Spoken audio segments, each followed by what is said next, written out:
Well,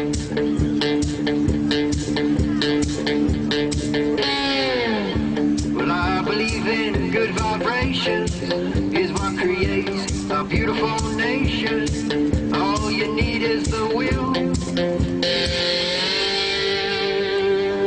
to do right, do right, do right.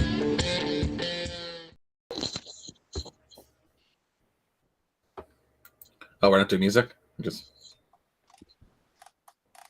And we're live. Welcome to You Fight, the Anecdotally Arguments episode number, this one. I am your host, Jay Fry, and with me as always is Sean. How's it going, Sean? Oh, it's Monday. Things are going well. Good, good. And Josh? I just want to I just want to scream. I want to scream at the sky. That's what they did. Yeah. And our special guest, Diz. How's it going, Diz? Pretty good. Good, good. No ring for you?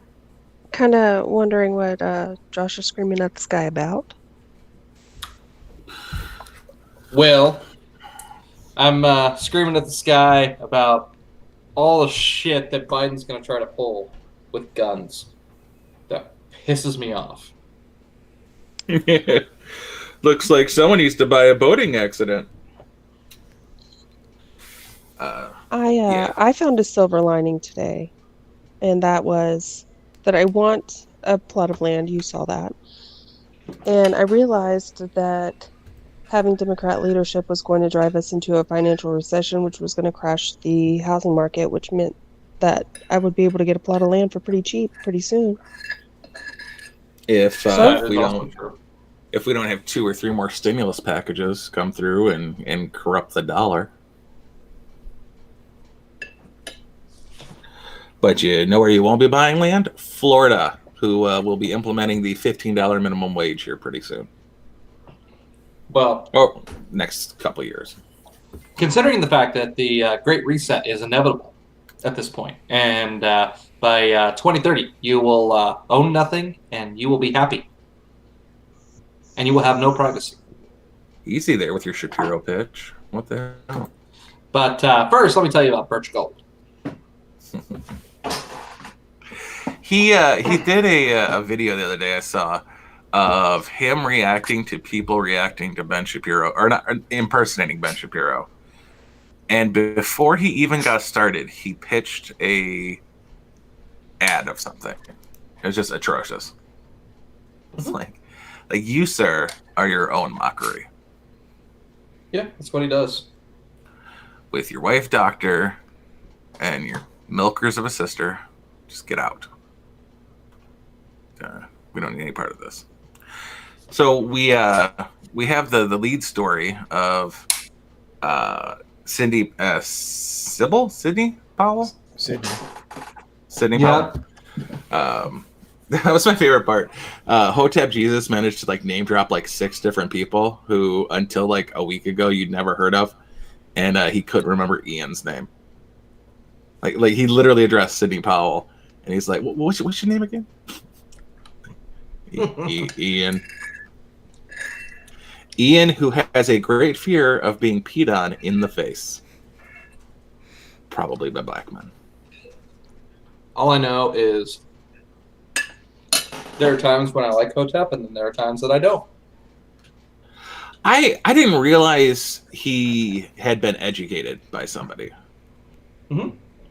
which was very clear from his interview with Timpool, who he repeatedly called Timpool.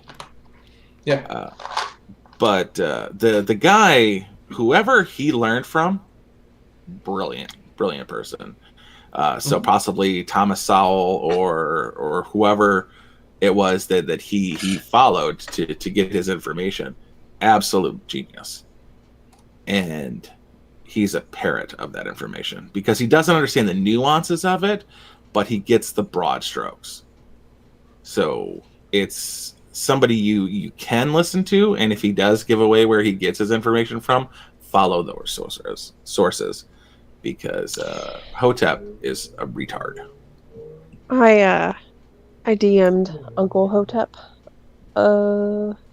month or two back when I had a conversation with one of my relatives that is mixed and young. Did you mention he was that you're white and a female? To Uncle Hotep? Yeah, I think that'll help. Yeah, you should have called No, yourself no, a no. mom. What I DM'd him was after a conversation that I had with this young person. There were so many liberal buzzwords in the conversation that I was like, who do you guys have in your repertoire to give to children to read? Because they are that's all that they hear. That's all that the celebrities are saying. That's all that anybody that is relevant to a child is saying. Ben Shapiro is not relevant to a child. Steven Crowder is not relevant to a child. So there's like no middle of the road Republican black people that you can give literature from to a child. And I was like, who would you recommend? Literally just said Thomas Sowell. Well, yeah, Thomas Sowell, but I mean, for kids, that's different. Like, but yeah, Hodge twins, Thomas Sowell, Jesse Lee Peterson, Daryl Davis. To read. Thomas Sowell's a decent. Thomas Sowell's an educated man who doesn't use educated terms. Well, like he's very. I'm not surprised low by your IQ compliant. Hotep Jesus. I don't know what word I'm trying to say, but I'm not surprised that that's who you would say that he was parroting, because I think that's what they are all parroting. Frankly. I mean, he's a genuinely brilliant guy. And there's not a lot of material. Saul's got 30 years of repertoire. I mean, he knows what he's talking about. But I mean, like for every Saul, we've got a couple of Hawkings out there. But I think in very different ways. Thomas Sowell, he'll give his ideas. But Jesse Lee Peterson will actually challenge more. So they're very different. And then you've got the Hodge twins, who former military and have a foundation in earning everything that they've gotten. So that's nice. Up until about the last year, The Rock would have been a really good choice. The Rock grew up in a wrestling family, but he paid his dues all the way through. Starting with the Nation of Domination and growing through to becoming one of the best wrestlers, professional wrestlers in the world. He understood that, you've got to fight for what you want. It's not given to you. And that is a founding principle of some of the things we care about. Is you're not entitled. It's not identity. It's effort and personal responsibility. And he made his way from the bottom to the top. The only leg up he had was an introduction. Yeah, well, the problem is that people that have made it and they know that it's work are telling young people that it's identity. Mm-hmm. So, regardless of the truth, it's still identity. Because that's all they're being told that it is. Yeah, fucking Don Lemon. Yeah. Didn't you have something you wanted to say about Ian, Sean? Yeah, how about he's the Walmart brand of Adam, the direct replacement. I will say I appreciate some things about Ian. He adds a wonderful comic element to the show. I just wish it was intentional. You're right. The other thing about him is when I made that meme, I don't know, a month ago, when they had Seamus on, and they look like an episode of the 2000s Lone version Gunman. of the Lone Gunman. How right I was in that Ian is the perfect example of the blonde guy from the Lone Gunman, and how kooky and weird he is. I don't remember what they were talking about, but he missed like a blatantly obvious reference to something that wasn't particularly nuanced or it was just like it was a throwaway comment that wasn't particularly deep, and he completely didn't understand it. But 2 minutes later, he was talking about the Fed and Jekyll Island. I'm like, dude, what is your education base? Where did you not learn things? What the hell is going on in your life, you crazy bastard? I think he's like Alex Jones does like weird vibration level silly kooky shit, but I think he does it as an entertainment value. I think Ian actually buys it wholesale. Yeah, I could see that. Ian's Do you watch Timpool, Diz? Who is currently on mute? Timpool? Yeah. I did way back at the beginning of my political journey.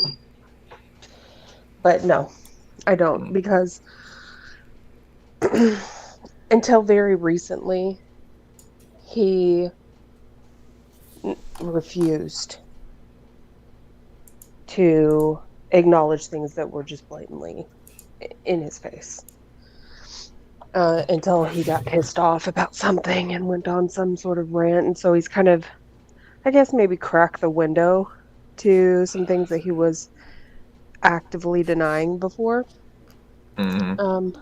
But I can respect that everybody has their own journey of things, but when thousands of people were begging for some acknowledgement of reality, the reality that they were experiencing, and because of whatever reason that he had, his funding, the fact that he needed to stay as central as possible to make as much money as possible, whatever it was that was motivating him, just blatantly ignoring reality was too much for me. So no, I don't watch him. I don't really watch anybody. You can't be trusted. Same with her. And Josh needs to learn that mute button skill that you've been practicing. I agree. I muted my microphone, I thought. No, you did not.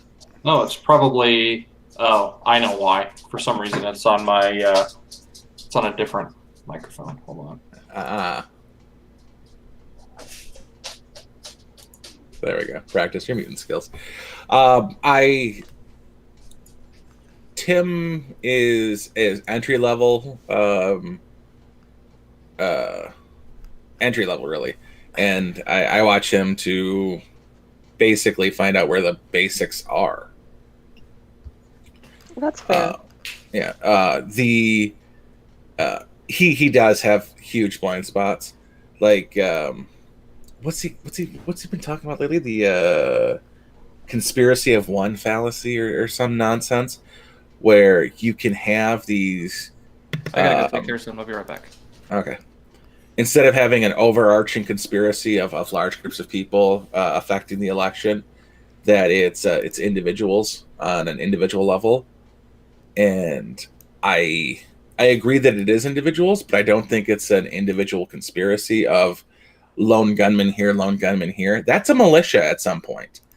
And they're all getting their marching orders, in essence, from the mainstream media that has been preaching for 4 years, Donald Trump is not your president. Donald Trump is a bad president. Orange Man is bad.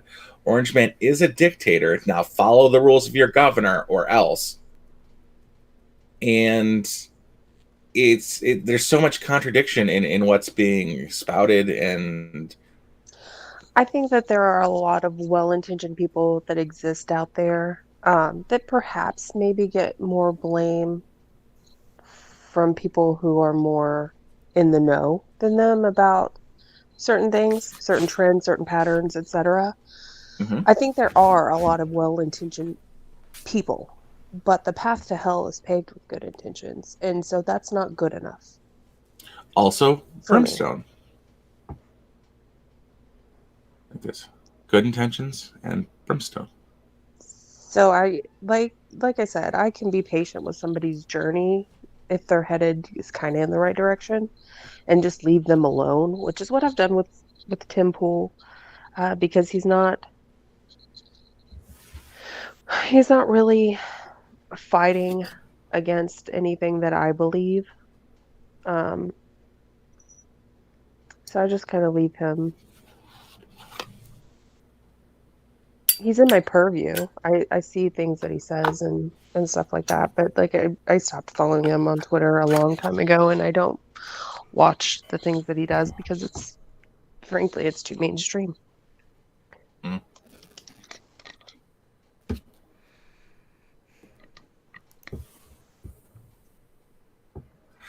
I didn't realize just how much of a coward he is. Which Well, you should is, have, because he can't even face his own baldness. shave your head, bro. Just do it like the rest of us.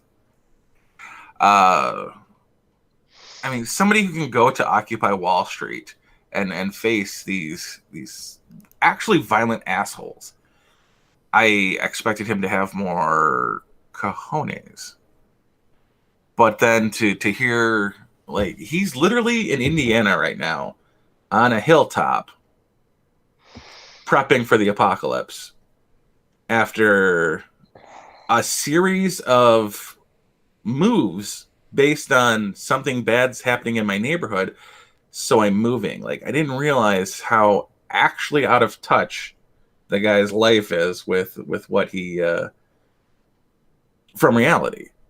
Like, you can't. He's not an activist. He never was. He never will be. Timpool is out for Timpool. Oh, no, I understand that, but just like at no point am I going to use the term privilege. What I was hoping out of Timpool all the entire time is I was hoping, well, from several of them who ended up just being grifters, really, is I was hoping for a rebirth of journalism, because mass media produced journalism is lies. And so when Timpool went to Sweden and he was trying to get into no-go zones and filming what was actually going on over there, which was we knew, but there were things that Timpool showed that we don't know and that we only know because he went there. So I can appreciate what he has done in that respect. That was on Alex Jones's dime, wasn't it? No, I believe it was, yes. Wait, what?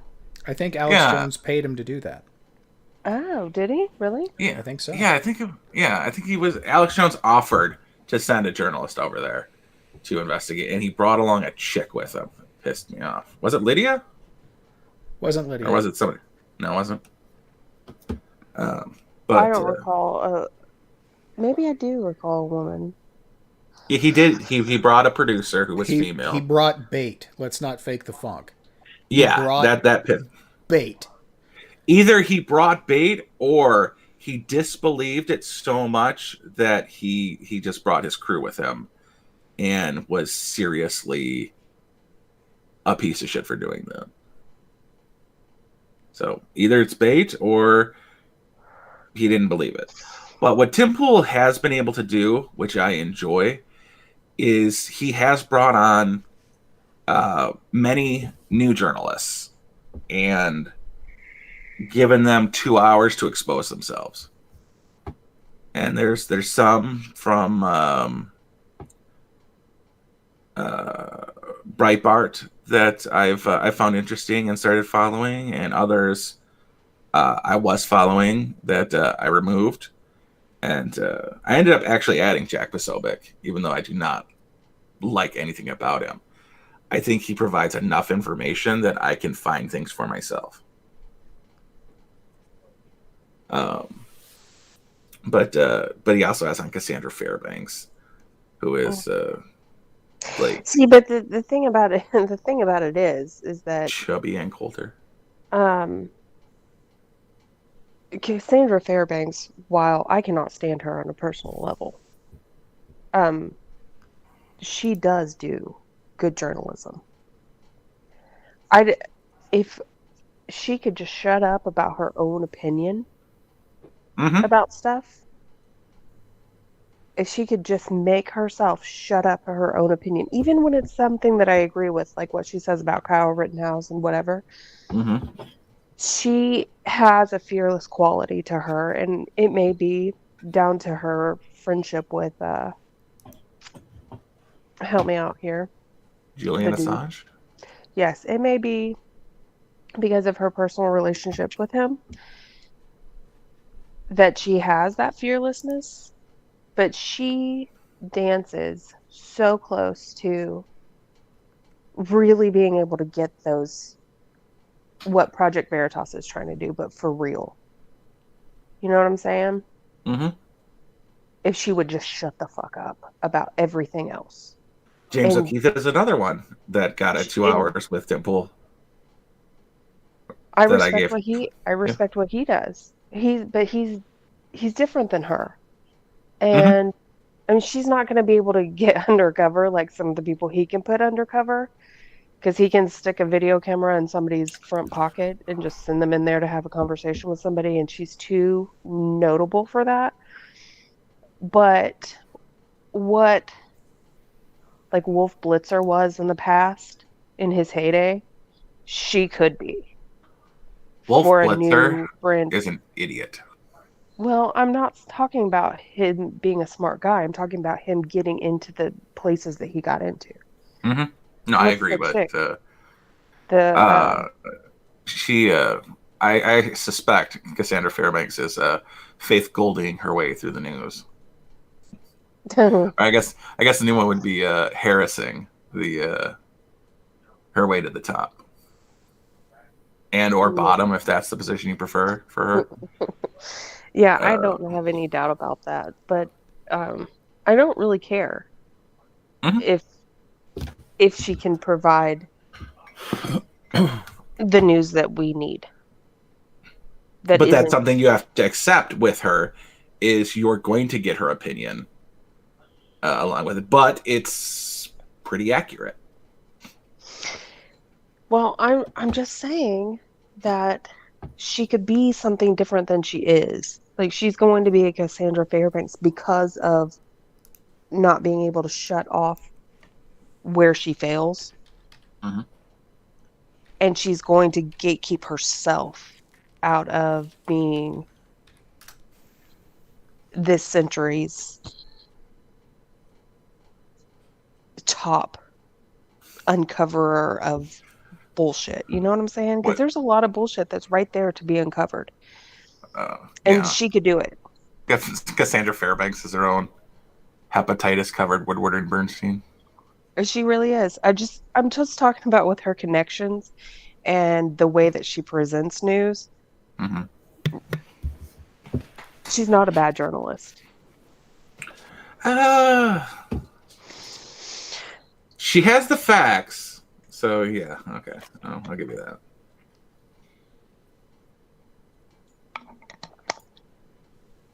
Anyway. She could just keep her opinion out of it. And then I'm waiting for Jack Posobiec, who I have been following, to start pulling Shapiro's out of nowhere. Like, I already don't trust you. You're naval intelligence. I got as much faith in you as I do Evan McMuffin with his CIA connections. Jack Posobiec is not a good journalist. He is a leech. But he's got the information. Yes, but he got the information a fraction of a second after I got the information, so he's late to everything. He's later than me. But he has the information that I don't. But he doesn't have the information that I don't. And how much time do you invest in finding this information? Because I don't spend a lot of time. I find out everything that Jack Posobiec says before Jack Posobiec says it. So you just need to tune into better people. That's why I follow you. Like a puppy dog. I told you Kamala Harris was going to be president in 2019, and you still don't fucking believe me. First off, I have that screenshot. Second, shut up. Third, I like lists. I didn't have enough to go on there. I might have swayed him from that simply because I was positive it was going to be. Oh Susan my god, Rice. that was your Susan Rice thing was so fucking on point, man. I'm still upset about that one. But now I understand it. She can't be VP because they need her in the administration, and this was their game plan the whole time. The Biden sitting in and pulling Lady Fields is number one.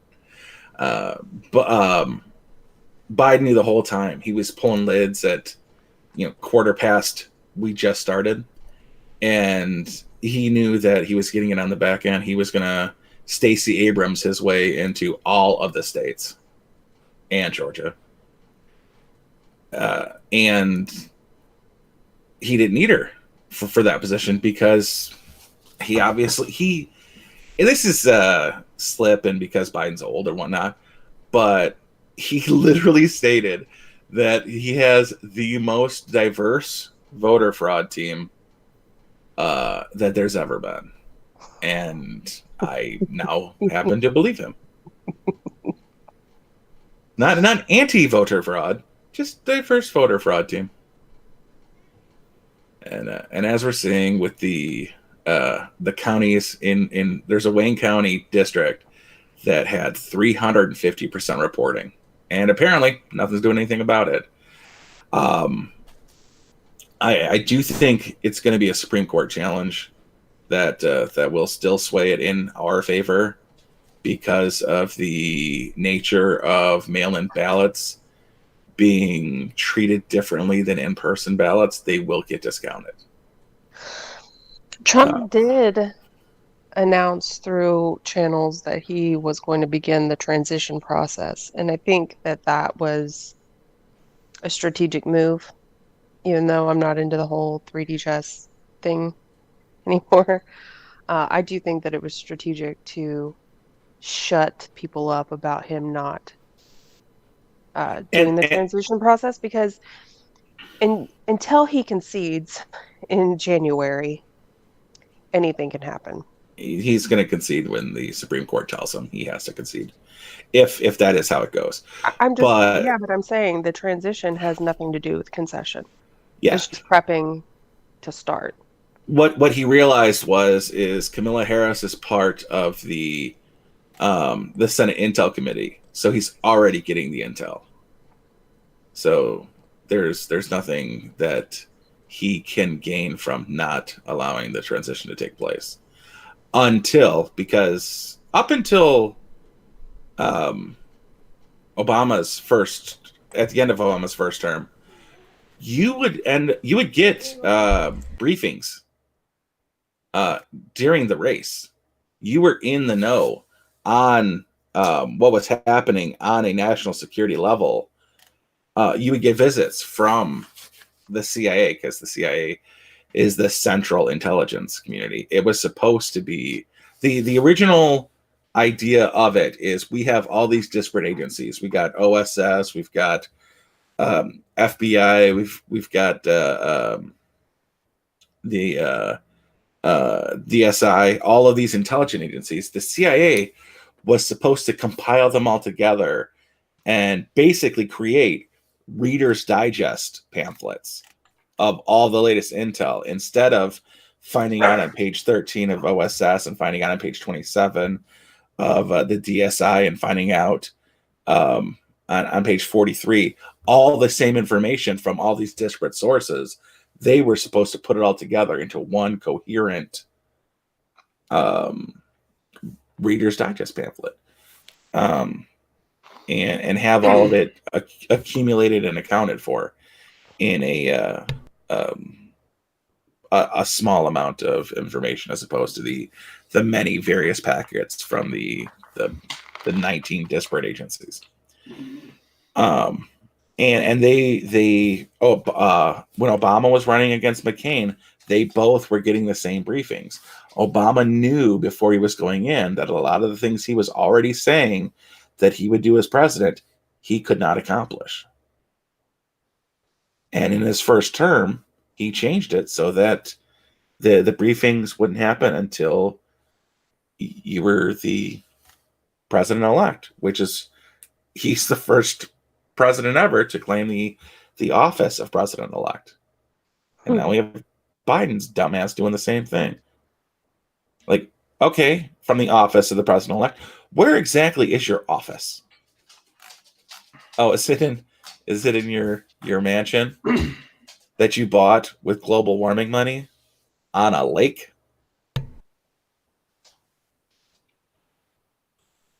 It's nonsense. Yeah, it pisses me off. You guys want to talk about preps? Yes. Not really. Shut up. Why don't you want to talk about preps? Huh? Does it really matter? What does it all mean, Fry? It always matters. Mm-hmm. What does it mean? I see Josh has been sucking down the black licorice. Yeah, I'm just done. I'm done with politics. Well, that's why we were going over something like preparedness. And there's something that doesn't get mentioned a lot in preparedness that I kind of wanted to cover, at least at a minimum, is scanning your documents so that you have them on a flash drive. Doesn't matter. I mean, Biden wants to tax every single fucking magazine that's over 10 rounds. It's not going to happen. Mm-hmm. Not with our Supreme Court. Okay, but just buy them now. Oh, I've got them. I'm just talking about when they enforce it. Okay, they can't. They can't. They in the last. It has to get to the Supreme Court first and foremost. Gun people are stressed out about something. Gun people are always stressed out about something. That is. Yeah, we're one of the most people that gets our rights taken away the most and fucked around with the most. You got to go with your state with that because those are mostly state things. The government has successfully passed federal gun shit like twice. Yeah. Like, so simple. No. You can't have machine guns and you can't have air ordnance. No. We just had a federal level executive order to remove bump stocks, and that was during President. Trump's. I love the Second Amendment. How many bump stocks did either of you own? I had it in a wish list, if you must know. No, I hate the idea of bump stocks. There's nothing I like about even the idea of a bump stock. And how much is a spring modification to an AR to give you the switch? My brother has a 3D printer. Okay. What are you bitching about again?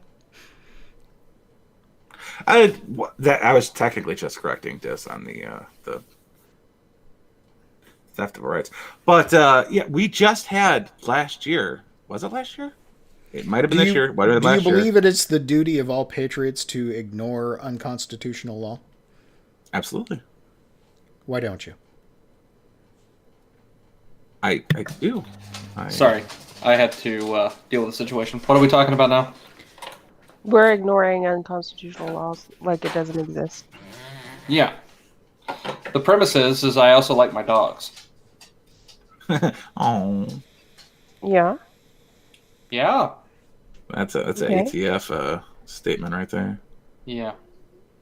Is that because they shoot your dogs? They shoot your neighbor's dogs at this point. Yeah. They shoot dogs looking at them funny on the road. Yeah. That's true, but that also happens during routine police stuff. I mean, it's not good. I'm not saying it's good. I'm just saying it's not just the ATF. and you're not going to attract attention from the ADF for shit that you already have that they don't even know about. So, Not yet. Oh, but I wanted to hit my point before you hit your point, because my point is better than yours. We just had in the last, I want to say year, could be 2 years, California just lost their battle, which is a long-running battle, with 30-round magazines. Did they? Yeah, they have been shipping out 30-round mags for months now. So that is a step in the right direction, and that completely puts a kibosh on any attempt Joe Biden will have to restrict magazines. How long were they illegal for? Some years? 7, 8 years? Could not get them, and it's taken that long for the federal government to catch up. So I see Josh's point in that when the mandate goes down, it will be put onto the books and enforced until such time as a court case is brought to the appropriate body to have it nullified. Yep. And that's if true, they even do it. That's also even if they look at the course, because there has been several cases been trying to get to the Supreme Court for the bump stock shit. Granted, I don't even own one, but that's not the point. It's not about the stocks. The fact is, they are refusing to hear those cases. They were refusing to hear those cases with Ginsburg. Now that Ginsburg is gone, we have a better opportunity to get them that's true. in front of them. Refusing to hear cases is sometimes strategic. Mm-hmm. Because then they can't make a ruling on it. Or what they keep doing in California, every time that it comes up for debate, they cancel it.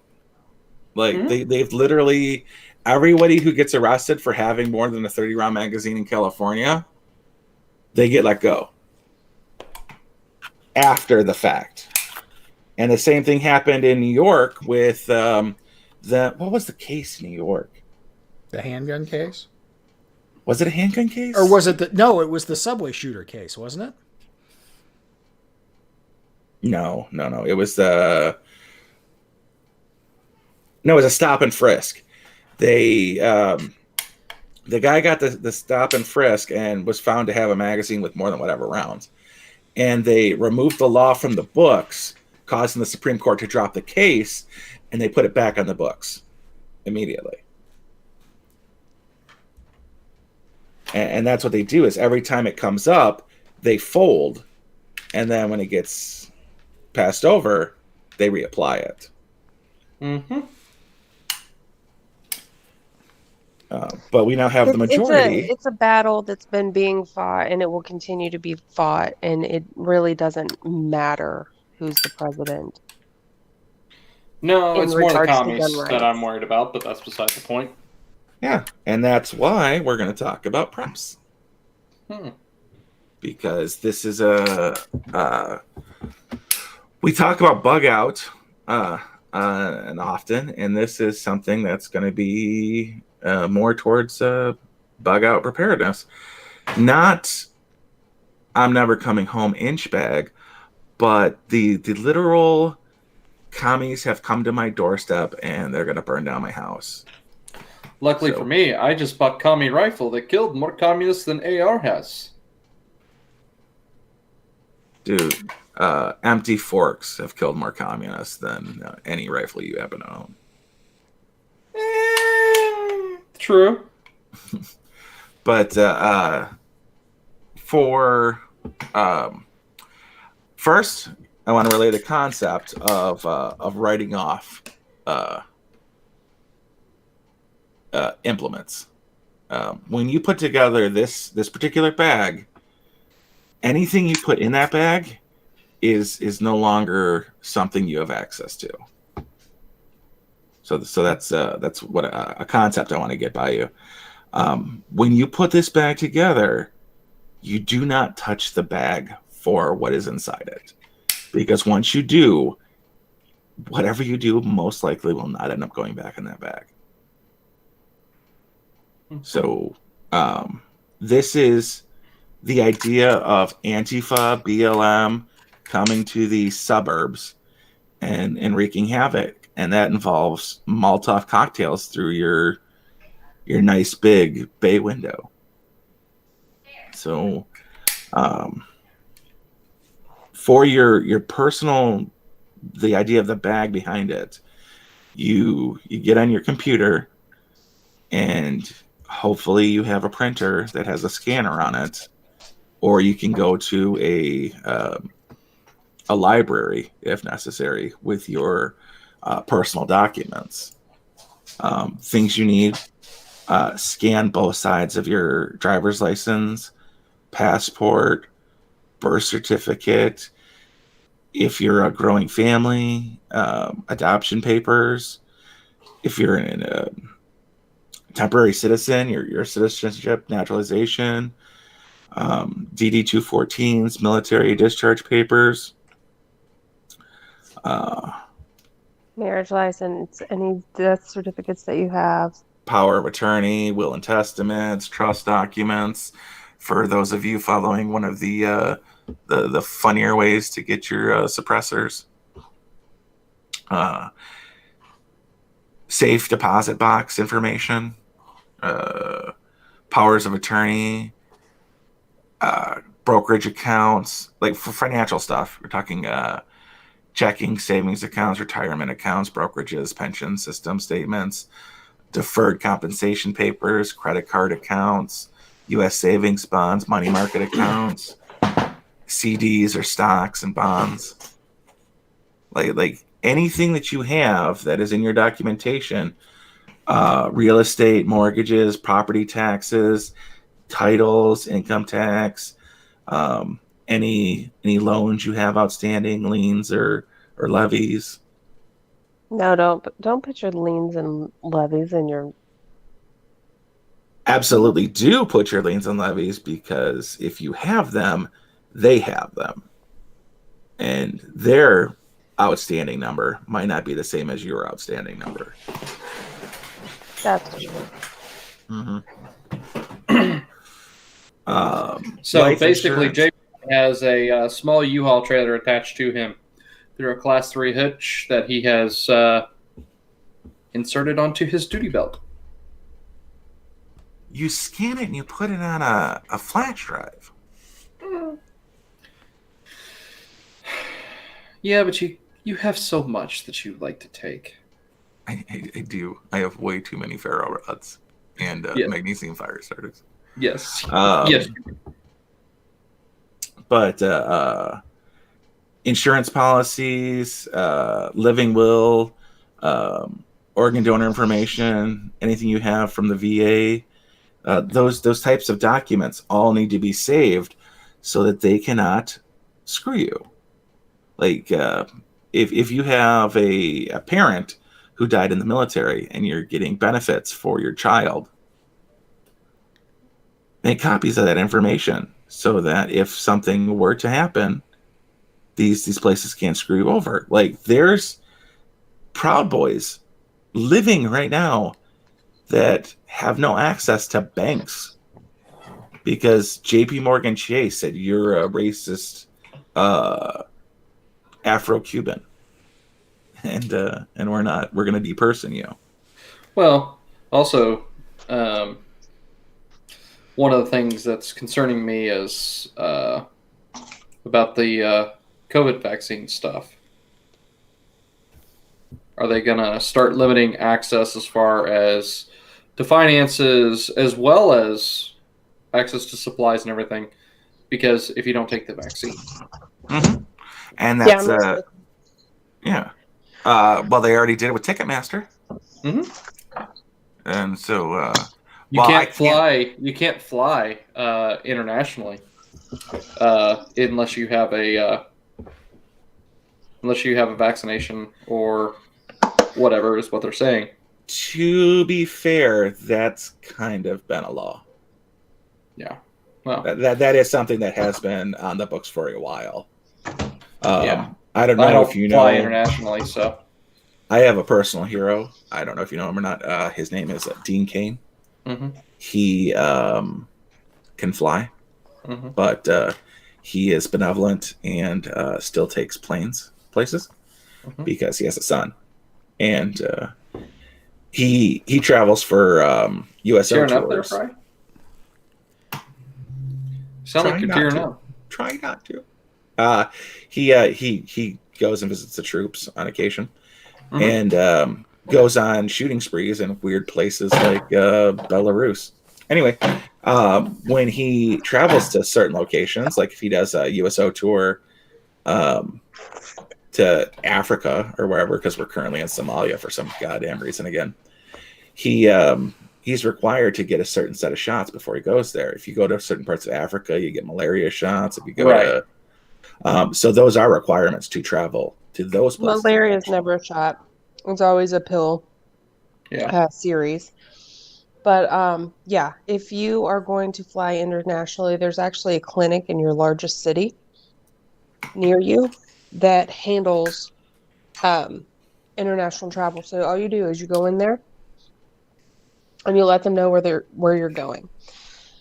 And they'll say, okay, well, in order to go there, you're going to need hepatitis A, you're going to need hepatitis B, which are a series of 2 or 3 shots, because you have to get the first one, then you have to come back for a booster, and then you have to come back. So, like, you have to start them about a year out, if you can. So, there's those. And then your malaria starts, I think, 3 days before you begin to travel, throughout your travel, and then a week after you get back. And there's other things like if you're going to go to Asia, you have to get the dengue thing, and then if you're going to go somewhere else, you have to get the yellow fever inoculation, and you can't go unless you get them. So international travel is, you have to. Well, thank God I'm an American and I don't give a shit, and I don't go to those godforsaken communist hellholes. So I stick to America. Well, so some people work there. Well, you know what? They're communist. I don't care. Communists don't work. You're adorable. That's right. I mean, they do if they're working for the state. Yeah.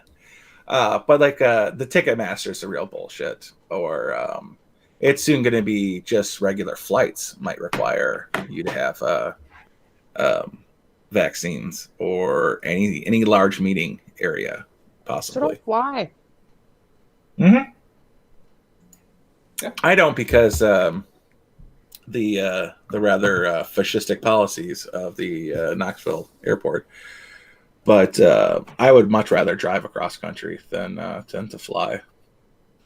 I'm not asking anybody to become a religious zealot or anything, but do a little read through of the Book of Revelation, because it's in there.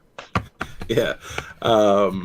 Yeah, they absolutely will control your movement and your ability to make money, and your they call it buy and sell in the Bible. Yes, that's coming down the pipe eventually. Now, in my opinion, the end of times happens when we allow it to happen. So it is important to fight back against those specific things, even if you lose the election and your side loses the election. And there's a lot of people on the Republican side that are pushing for policies that are end of times policies. I mean, fucking Trump was over there trying to do peace in the Middle East, and that's like a big no-no. Don't even do it.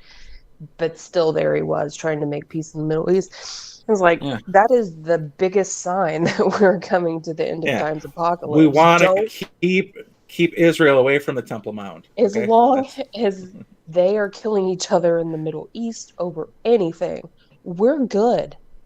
But so when people start fucking with that, I'm like, what are you doing? It sounds good, but it's bad.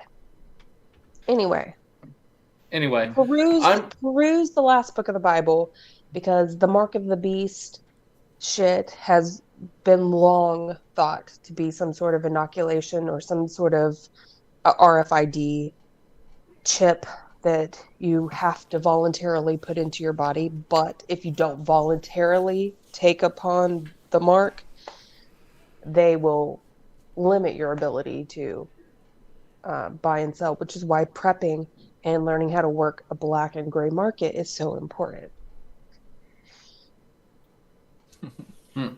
Lady we feel Well, Jared has on that the note, I'm going to go to bed. bed, and I will talk to you 3 later. Good luck sleeping, buddy. Oh, I know. Curl It's up going to in be the all wonderful dreams. Wonderful dreams. Night, everybody. night. He's very stressed out. He is. I feel bad because for a lot longer than I've been involved in any kind of political thinking, I've been involved in biblical thinking. So none of this is a surprise to me at all. Mm-hmm. It's more like, wow, I'm actually seeing all that shit my grandmother was talking about when I was 5. Mm-hmm. Well, he's got a new girlfriend, and she very much suffers from normalcy bias. I don't know what you mean by normalcy bias. Default liberal. Well, female, so yeah. Yesterday was okay, so tomorrow's going to be okay. That's normalcy bias. Nothing bad on a large scale can ever happen because someone's been sleeping through 2020, like a lot. There was issues with my wife when I was married. I couldn't go to the gun shop and buy a gun on my own for the sole purpose of she really wanted to come with me. And that's a nice problem to have. Like, she wanted to be there to see the other guns that we weren't getting so she could put those on the list she wanted to buy, which is a nice spot to be in, as opposed to those fellas out there who wake up from nightmares of them having died and their wife selling his guns for what he told her he paid for those guns. This is my opinion about the normalcy bias thing. Especially if you're a man. But even if you're not a man and you just happen to be a little bit like me, it's great to have somebody close in your life, whether they're your partner or your brother or your sister or whatever it is, somebody that is fucking clueless, because those are the only people capable of actually bringing normal joy into your life, because they don't know anything that's going on. And for you to have a moment of carefree experience at any point, knowing the things that you know, you need to be around somebody regularly that doesn't know them. And don't tell them. Like, especially if you're dating or like in a long-term relationship or you're married to them, just don't even fucking bother them with it. Pass it off as the, oh, I'm just really into guns, I need another pistol. Or, yeah, I just like go to the range with the guys. Whatever. Do your training and your prepping and your weirdness and your bags in the garage. And don't even fucking bother them with it, because fighting with them and trying to get them onto the same level that you are when all they're going to do is turn to you and go, help me. When shit hits the fan, just let When shit hits the fan, they'll turn you in. I don't think so. You have to like know whether you're with somebody who's going to turn you in or not. Like, my boyfriend does not care to the point that I care, but also he has military training. He can use the guns better than me. He knows where the shit is. It's just not on his mind every day. I love it. Because then there's times where it's just not even on my mind. And the biggest problem that we have is whatever normal lights that we have going on. my family, I know, wouldn't turn me in.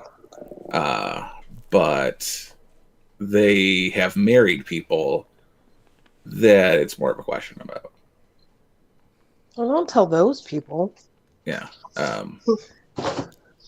But I have my little brother is pretty clueless to the possibilities of a downfall.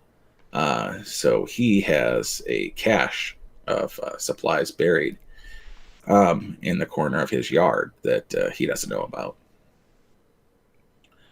which used to be my uncle's house, who was also clueless, and so he got a he's like, yeah, you can bury those in the backyard. I don't know why you want to do that, but here you are.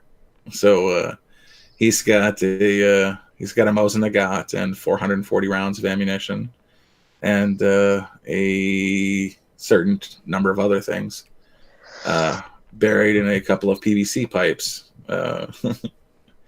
that he will find out about one day to hopefully be able to help himself as opposed to not. Yeah, that's pretty much what you got to do. If you know that they're going to call you when shit hits the fan, then you just go, well, if you go dig about 3 feet down in the corner of the yard between the rock and the tree, you're going to be all right. Mm-hmm. Which I've actually, my aunt had a dog that got hit by a car, and I've dug through her ground in February in Michigan with pickaxes and shovels, and it was a hell of a time. But we've dug through that yard on multiple occasions. So Riper makes a really good point here. He says, "I agree with Jay." I don't know what he agrees with, but it's a really important point that I needed to stress in this particular conversation. What's your next prep point? Well, the idea of bug out, it's people going into the woods. This is not that. This is you going to a Holiday Inn. So seasonal clothing, which is part of a tier system, which I won't get into because it's just simply complicated. When you switch out your winter wardrobe for your summer wardrobe, switch out the clothes in your preps as well. Move from the wool socks to cotton socks or whatever you need to do. Things to have. I always carry a small sewing repair kit because I think those are great. Leatherman is my personal choice. I know Sean carries a Leatherman. Yes. I like the Wave because I have eyeglasses. So Leatherman Wave is my personal carry. It's multi-tools suck individually. Like, I'd rather have a screwdriver than a multi-tool. Hell yes. For screwing things. I'd rather have pliers than a multi-tool for twisting things. I'd rather have a fixed blade knife than the folding knife on a multi-tool. But it just so happens that those 17 stupid things all work better than nothing. Exactly. Yeah. So it's I think they're like $80 maybe for a Wave, probably 100 by now. I think the one thing that if people have listened to anybody's podcast about any amount of prepping, have some semblance of a bug out bag, whether they have one ready to go or they can put one together in an hour. I think that's pretty much taken care of, except that you need to say it periodically for people who haven't heard of it yet. Yeah, but you don't, like, you do have your bug out bag. I have a bug out bag for shit at the fan purposes, but I also have a bump bag if something were to happen in the middle of the night and I need to respond to it. There's a flashlight, zip cuffs, spare magazines, when I was rocking the AR for a bump back. Now I'm on I got the Shockwave, so it's got it's a different system now. But like I don't necessarily need to grab my bug out bag, and this is important. You're talking about putting your bag together in an hour. If they oh god damn, I just forgot the name of them. I was thinking about them earlier. What's the name of the family in the St. Louis that they're just trying to barbecue? The McCloskeys, yeah. They didn't have an hour. If they weren't outside with their AR and their nickel-plated sissy pistol, whatever the hell that was, that doesn't fire and wasn't even properly. Like you could literally see that the pistol wasn't engaged, and every time she pointed it at people. But if they were there to Molotov your house, you don't have an hour. No, that's true. That's true. But you do know, like the first person across their lawn area was not the first time that they heard that people were coming. So they did have an hour. Now, they were the first in line. The only warning they had, they were out barbecuing, and they tore the gate off half the hinges. That's what they had. They were able to go in. Well, I mean, I don't know if they were on their social media, but people were talking about going to the governor's house or whatever it is that was down that street. So it's not like there wasn't a warning. They were coming. They might not have known. So yes, individually they need to know. But if you're not being aware, if you don't know enough to be aware to find out if danger is coming ahead of time, then you're also not aware enough to already have had a bug out bag. Like the point where you start keeping a bug out bag and rotating out your stuff that goes bad, your perishables, by the time you get to the point where you have one of those, you're watching for trouble to know if you're going to have to use it. So no, them personally, they wouldn't have had one because they thought they were safe behind their gate. Mm-hmm. That was the moment that they learned that they weren't safe behind their gate. So no, they didn't have one. Halston is really just singing my song here. Wouldn't it make more sense to have a bug out bag ready rather than to throw one together at the last hour? Yes, it does make more sense. But I can't make people make sense. What I can do is I can tell people repeatedly what they might need in their bug out bag. So while they've thought about it 30 times over the past year, 4 years that I've been telling people that they should get one together and repeating the items that should be in it. Mm-hmm.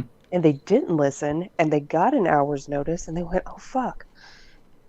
She was right. I need one. Then they can throw the shit that I've said 100 times into the bag and book it maybe before people get there.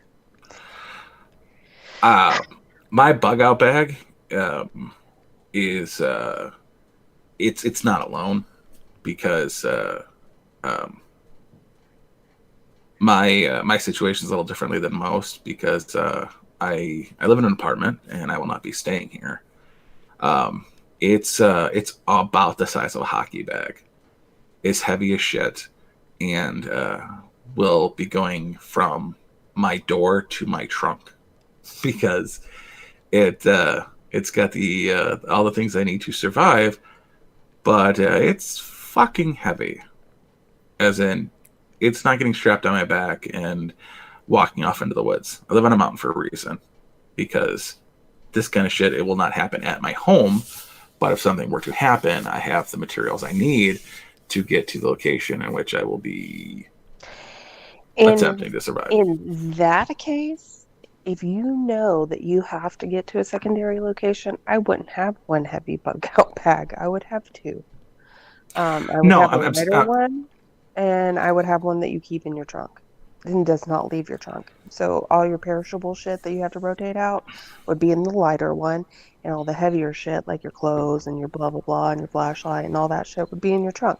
Because and then your smaller multiples of whatever it is, your smaller flashlight, your smaller knife, your smaller whatever in the lighter one, because what if your car doesn't start and I all you have sadly, is one fucking bag?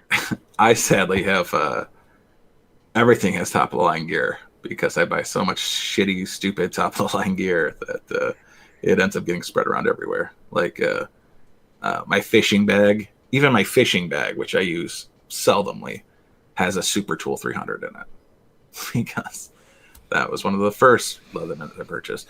But in my car, I do not have a bug out bag. In my car, I have a get home bag, which is to get me from my car to my location. I have a unique set of circumstances in which if I get to work, I'm secure, as opposed to making it home where my additional preps are. But my bug out bag has additional ammo. It has the rifle. It has pistols. It has the magazines. It has the clothes. But it's got dedicated summer clothes, dedicated winter clothes. There's a plethora, really, of bags that will get taken in or out for the situation. My intention is to bug out as a last resort. So being able to survive at home in questionable situations is something that I prepare for more than getting to a secondary location. Like, I know where my secondary locations are and what I need or may need in order to do that on foot or in a vehicle or part of each of those. So I don't really make changes to that setup so much as try to figure out ways that I can survive in the house or on my property longer. Houston says, I would reckon most people don't have a bug out location, and that he doesn't. And that if there was, that they need to haul ass, the vehicle becomes the bug out location. This isn't world-ending apocalypse type of conversation in this instance. In this particular instance, we are talking about a bag with the necessities for basically them setting your house on fire. Antifa, BLM, coming in, destroying the place in which you live. So I don't recommend like every day taking your brand new PS5 and putting it into your bug out bag in case of catastrophic failure of the social networking that is Antifa not coming down and bringing your shit into Tinder. But in every bug out bag, there does need to be a copy of all of your pertinent information. Mm-hmm. Yeah, In especially insurance.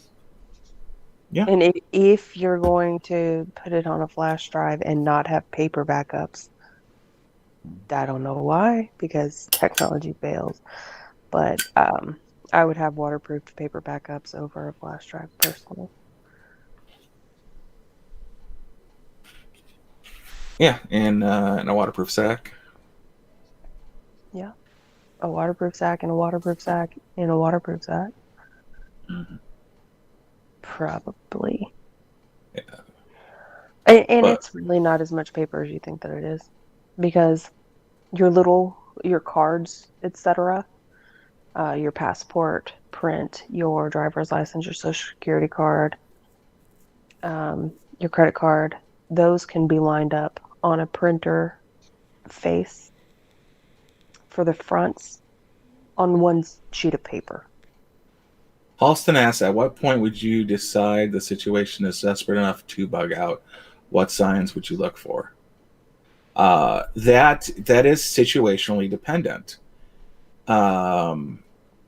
If you live in Portland and you see people putting up barricades on both sides of your apartment, you need to be gone as soon as possible.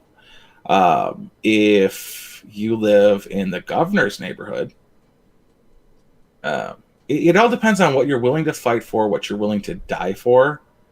There are certain people out there who will make the last stand at their home under the most ridiculous odds possible.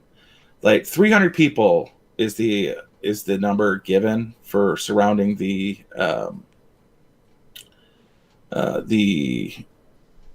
McElhenney's. What the fuck were their names again? McCluskey's? McCloskey's. If 5% of the 300 people had guns, that's 2 people, one with a functioning AR, the other with a pistol that is not working, with 30 rounds, and 15 out of 300 people with weapons to shoot back at you. That's just 5%. I personally carry every day, so I don't understand why you wouldn't have your pistol. But that's 2 bullets per person if you're not shooting fodder in the front lines who just have sticks. So that is an untenable situation which you cannot win because you don't have enough bullets or personnel to handle that situation. It's just, we're Americans. We buy a lot of shit and we love the shit we buy. So at what point can you separate yourself from that, or even the gear bag that you invested thousands of dollars in to have everything? If there are people around the campsite you first find when you go look for firing wood, can you separate yourself from that? How much is your life worth to you?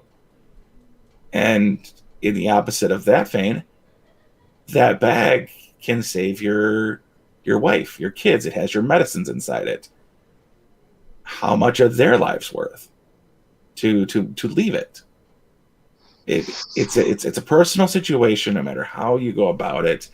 Anybody who claims they have the answers probably have the least amount of answers that would help you.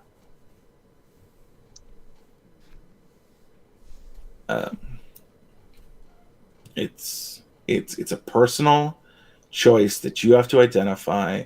If you have the available funds or friends outside the area and something is going down, like they're saying, we're going to go to the governor's house, you can load up the trunk of your car with what you hold dear and go and visit a friend. Find out later that the situation has gone catastrophic, stay with that friend. Rebuild from there.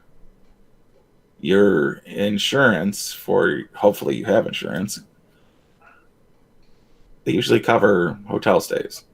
If not, the city covering your hotel stay in a large catastrophic event, which is a city block burning down, involves the city and their emergency resources.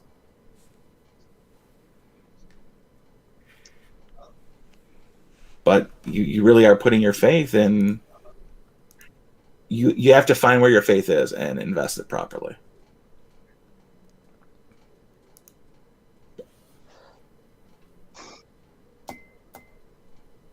You gonna say something to this?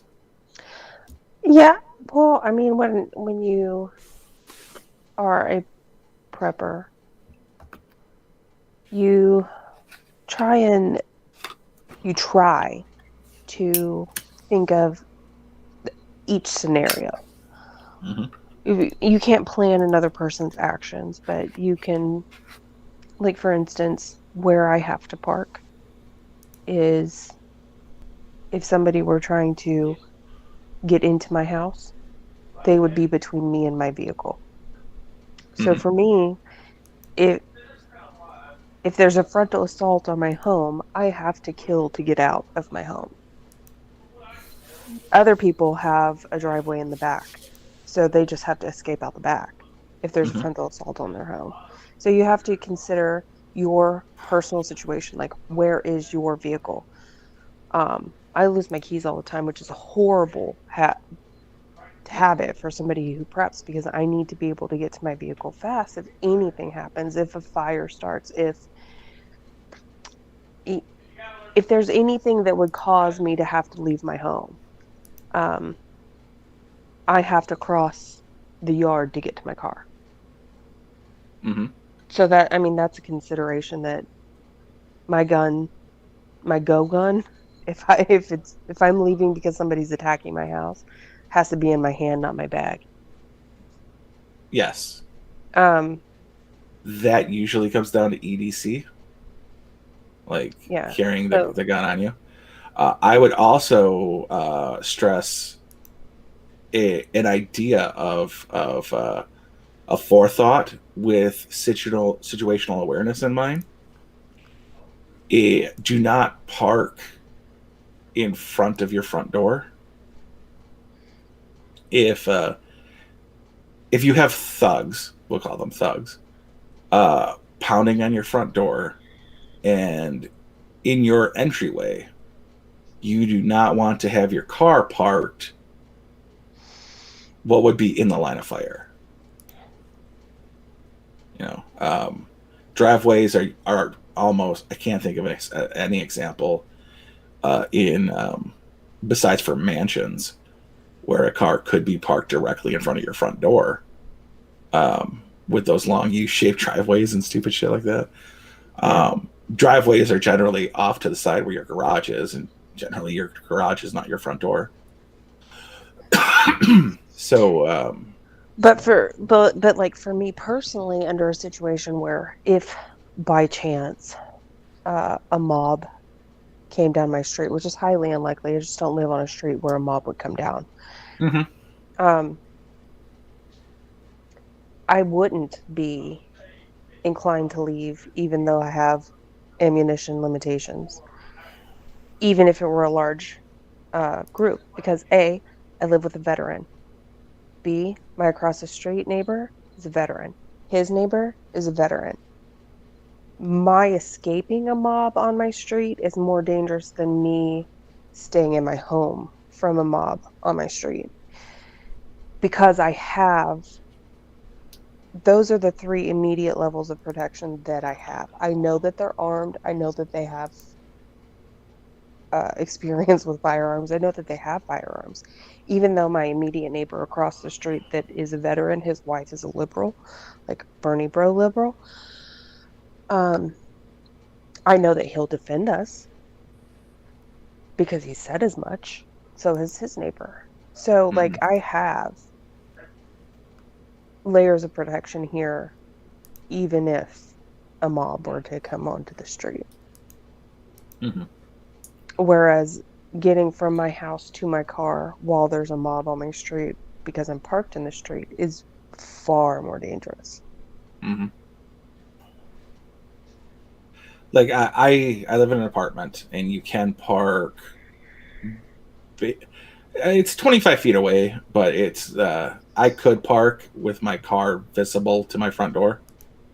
I don't. I park on a side where I could drive in reverse through the grass or pull out into driving forward into the driveway to get out of the apartment complex. But I also, the apartment I rented has 2 doors to get out of. The apartment across is a managerial office, so they're not in it for most of the night. So I know the direction which I would be firing to get out of my apartment. If you don't have a driveway and you have to park in a parallel parking type situation, make sure you're in the front of the line so that you can pull directly out. If you have to park as in like a up against a curb or something, reverse park on a nightly basis. It's a pain in the ass, but it's a lot easier than to reverse and then get into drive. There's dozens of situations that can If you just have a garage, park in your garage. reverse into your garage. Yeah. That is really, if your intention is that you have an escape plan and your first instinct is to bug out, then you want to. If you have a garage, that's what you want to do. Because you want to enter into your vehicle from inside your home.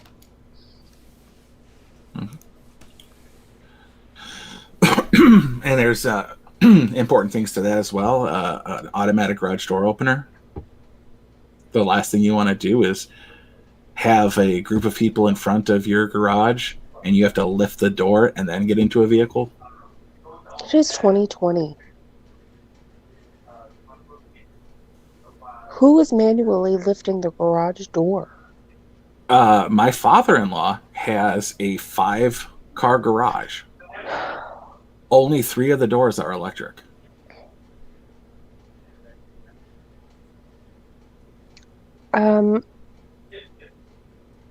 Okay, well, why is he rich? He works Y12. He's a glow in the dark motherfucker. Well, then he needs to fix his fucking doors, okay?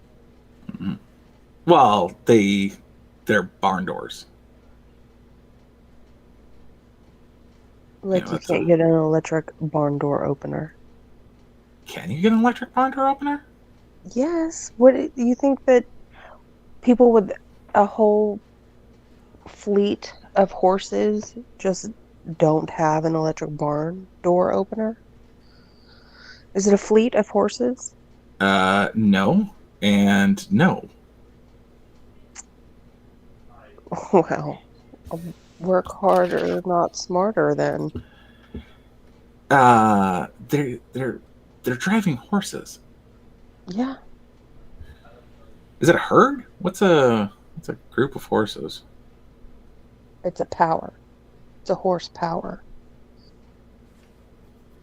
Let's see. Is it a posse? What is a group of horses called? Team. I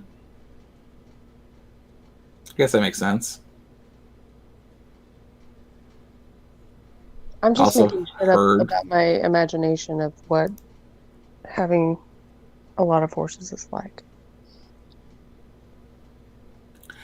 Where do you keep the opener?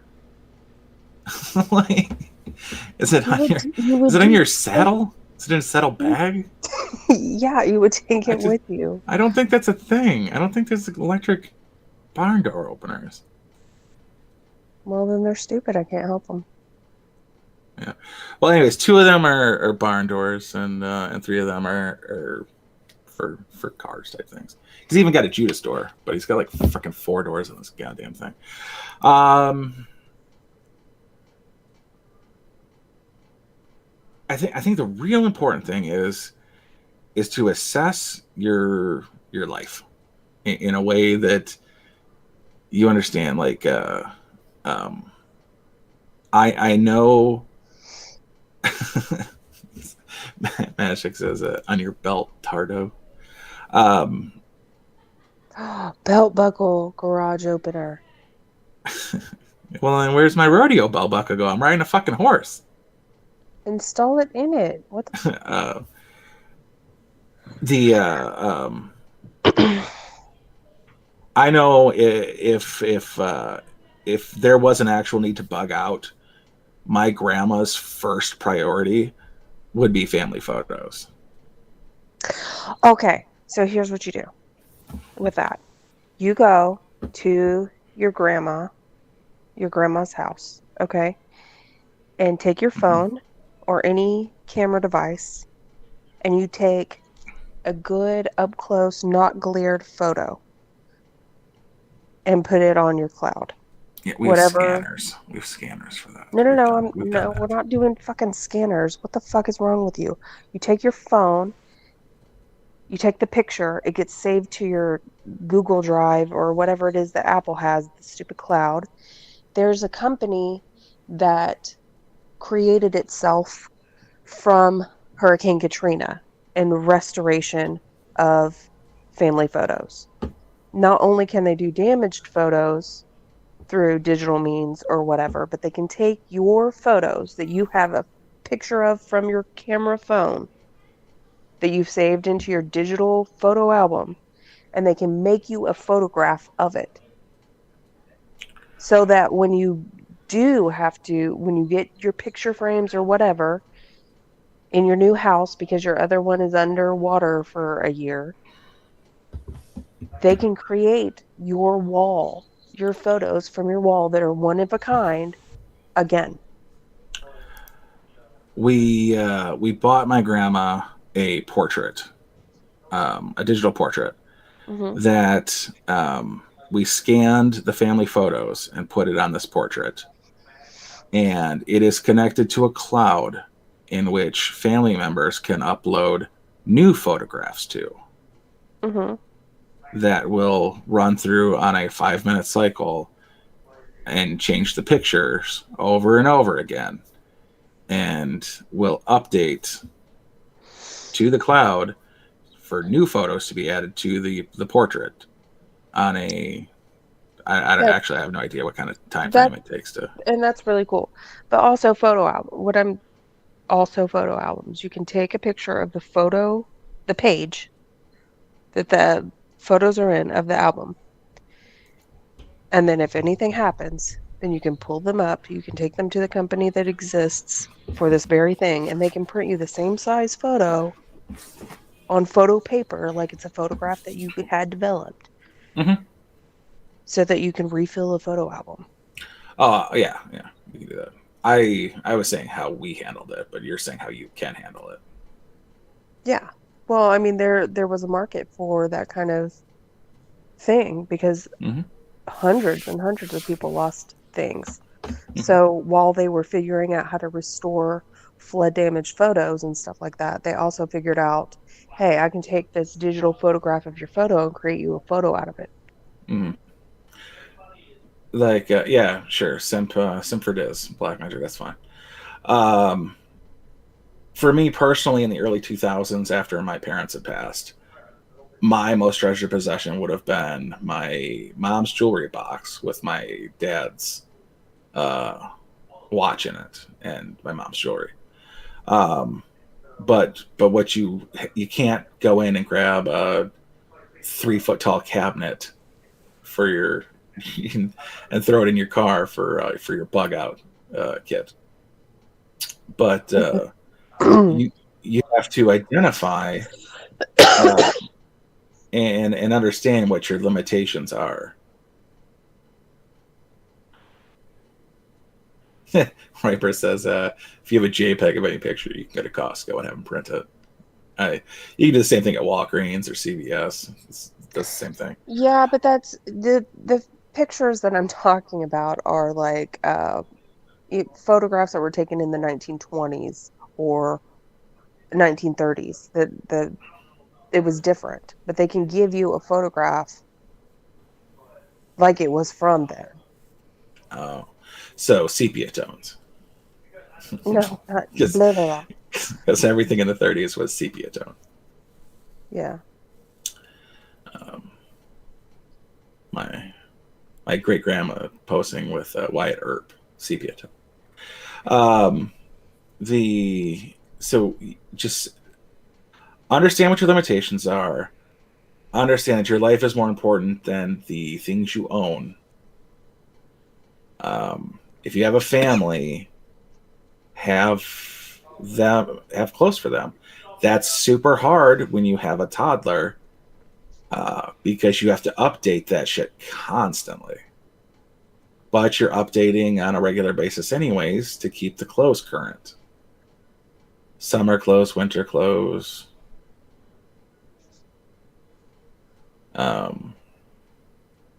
It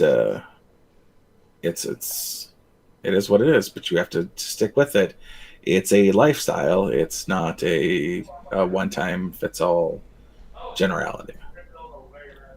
And that's just for one specific case. If there's a zombie apocalypse, it's an entirely different scenario. You're not going to a hotel for the night. You need to have a sleeping bag and a tent with you and an actual bug out bag as opposed to a bag to get you out of a situation for an extended period of time.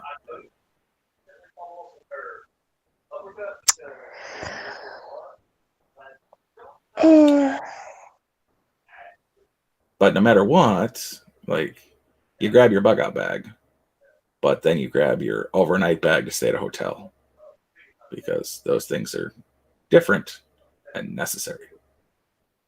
But you don't need a bag with a collapsible AR-15 in it to stay at a Holiday Inn for the night. Yeah, you do. Have you ever been to a Holiday Inn? What the fuck? I did, and I felt very smart the next day. Because it was a Holiday Inn Express. Also, Holiday Inn Expresses have my favorite shower heads. It's like you're standing under a rainstorm that's warm. Jail had my favorite shower head. I didn't realize your jail had a massage feature. Shut up.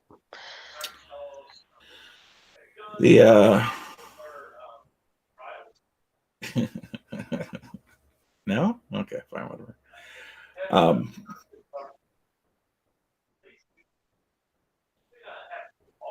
Does anybody have any questions they have for Diz besides for can you simp for her? Never been to a Best Western. They're all right. I don't have the chat pulled up because I'm on my phone. Yeah, so. Well, I'll read out the question if there is one. I wanted to talk about a couple things for prepping that are not for emergency situations. They're for long-term sustainability under a hostile government type of situations, especially under the pending concern that you might not be able to buy or sell if you don't get this vaccine. So is this where you introduce the I'm a gardener and go off about it for 20 minutes? No. And I'm sorry that I ramble about stuff, but I ramble fast, so it shouldn't be that difficult. It's the same amount of time as it takes for somebody to say something slow for me to say a lot of stuff fast. So fucking deal with it. Get a bidet. Stop fucking around with toilet paper shortages. First of all, I don't have one yet, but I am going to get one. A bidet? Maybe two. Yes, a bidet. Like what? Instead of running out of toilet paper and wondering if you're going to be able to wipe your ass or if you're going to have to use socks to wipe your ass, all you have to do is say you have a family, all right? Get a hand towel size towel in a different color for each member of your family. That's their towel, okay? So on that bar that's in your bathroom, you just put the butt towels. You wash your butt with the bidet, you dry your ass with the towel, and you go on with your life. How do you spell it? A bidet? Yeah. BIDET. They're about $40 at Home Depot. It runs off the tank water instead of... That water's so cold. No, you don't even need to spend $40. You can go get yourself one of the cheap spray nozzles for dishes and a splitter and just hook that up. It's like $9. Yeah, but with a bidet, you can put the heated water on your bum. You can be spoiled in the apocalypse. Water on your bum. Water on your bum. Something that I'm going to work on doing is replacing paper towels with washable cloth. I mean, you can get expensive about it and go on Etsy and look up unpaper towels. And they're 1 to 3 layer flannel that are stitched around the edges to prevent fraying, or you can make your own in about the same size as you would a paper towel square, and just roll it onto a paper towel thing and use those motherfuckers instead of not being able to clean up messes when you can't buy paper towels anymore.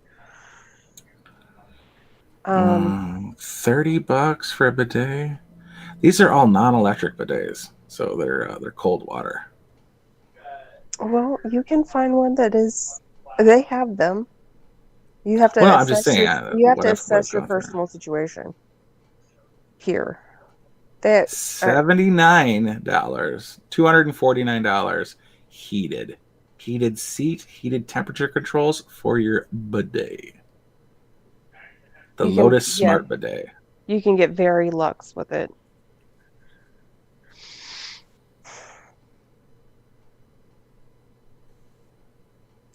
There's this. I was telling Jay about it earlier. There's this website called By Humankind, and they have some interesting items on there. Like they have a tablet of toothpaste where you bite it between your teeth and then you just proceed brushing your teeth and it foams up like toothpaste. I haven't tried it because it's expensive, but I mean the science behind it seems pretty simple. Minty oil with some sort of concoction for dental cleaning, pressed in pill form, which you can get. I don't know how far people are going to go with their sustainability, but you can make your own vitamins, with a pill press. But Black Magic they have the ones that are like a crank and you pull it down. That's probably how they make ecstasy or something like that. But they also have the ones that are a tray. So you put your powder of whatever it is that you're making. And then there's another thing with teeth, I guess you would say, that push down into the holes. So you fill the holes and then you press the other thing on top of it. And you can make like 30 all at once of whatever it is. Magic asks if society collapsed tomorrow, what are you looking for long-term sustainability? I mean, there's so many facets. There's so much that you have to think about. You have to think about living as well as you can with nothing available to you. So my biggest concern is, and will be at that point in time, having a continuous food supply. There are shortages on canning supplies. So if you don't have a canner, it's thick all around, but heavy bottomed with a lid that fastens to it, and then it's got either a digital or a gauge with a dial on it and a little hole that you put this little lid thing on, and that controls your pressure or tells you what your pressure's at or whatever. If you don't have a canner, get a canner. And if you haven't gotten canning supplies, get canning supplies. And if you don't know how to can, start teaching yourself how to can. Because just growing food isn't going to work if you don't know what to do with it after it's grown.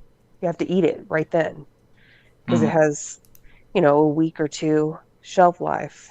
Yeah, you have to know how to store carrots for long-term use. You have to know how to store potatoes for long-term use.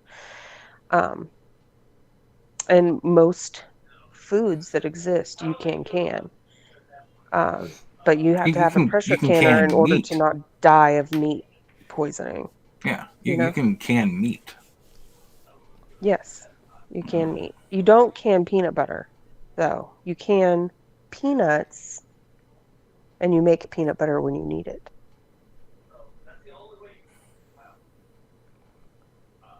But, so I mean, I don't really know.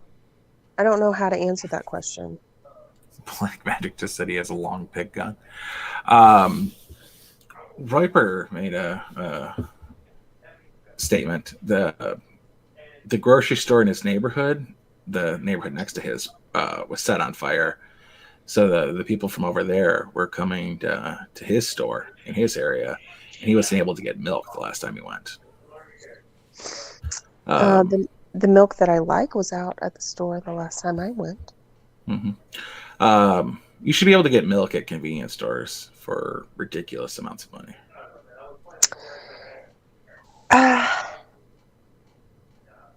If there is a total collapse and you were concerned about milk, mentally note where your distribution center is, like your Walmart DC or your Target DC or Publix DC. Mentally note where the fuck that is, because the milk that's inside there has a 45 to 65 day shelf life. Yep. But don't do it in Knoxville, because the asshole in charge of emergency services has planned to raid them at the first sign of a situation like that. I'm just saying, if it's a sudden one, like if it's a gradual one and they ship all the milk out to the stores and nobody fills up the warehouse, then you're kind of fucked. But like if it's sudden and it's a sudden crash, then just beeline it there. Get the milk. Nope, he works pretty close to the Mayfield plant, so he also has plans to raid that as well. One of my biggest loots, that should it come down to a survival situation, I'm not just out to get free shit, but one of my biggest loots is going to be the pharmacy, because whatever I don't have and I can't get and I don't have room to store, people are going to need medicine.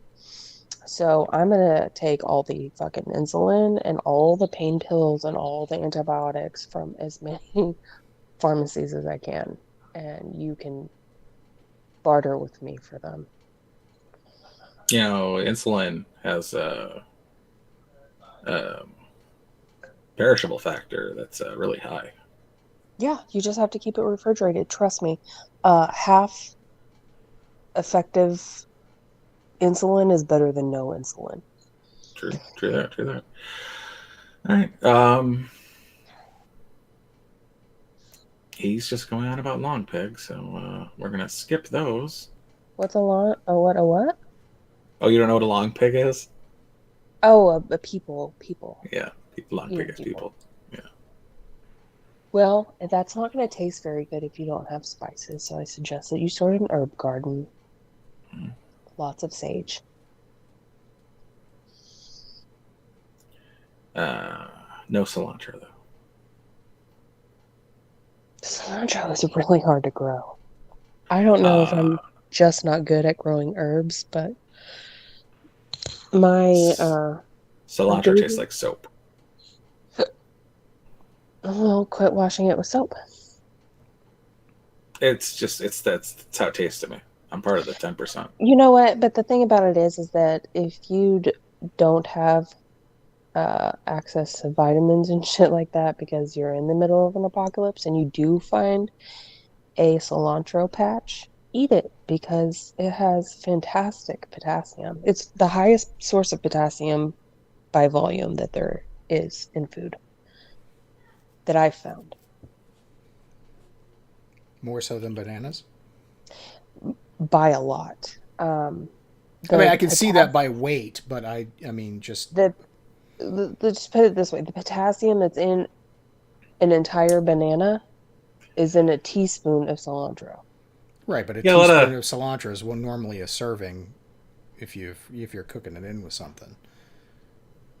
Yeah, well, I mean, yeah, but where are you going to get bananas? Can you grow bananas where you are? I can't grow them where I am. No, I can't grow bananas, but cilantro grows naturally out here. That's what I'm saying. But you got the market cornered on avocados, don't you?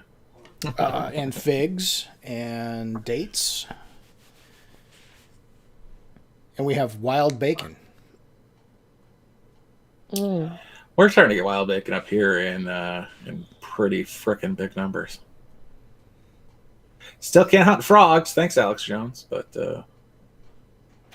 bacon's back on the menu. or you're afraid?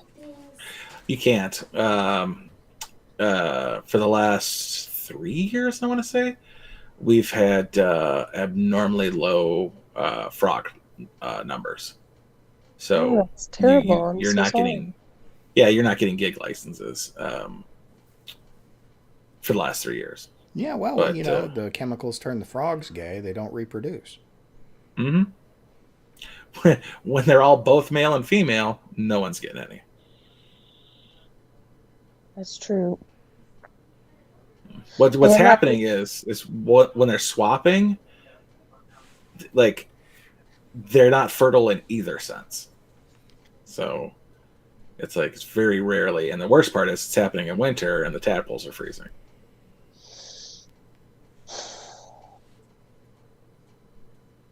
So Well, we've got to go ahead. you have to put a little baby pool on your porch or something and let the frogs make some tadpoles in there and then move that motherfucker inside.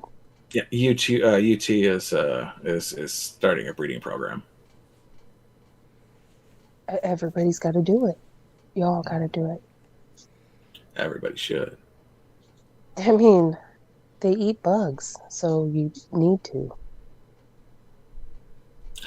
We've had really mild summers this year as well, and like Mosquitoes?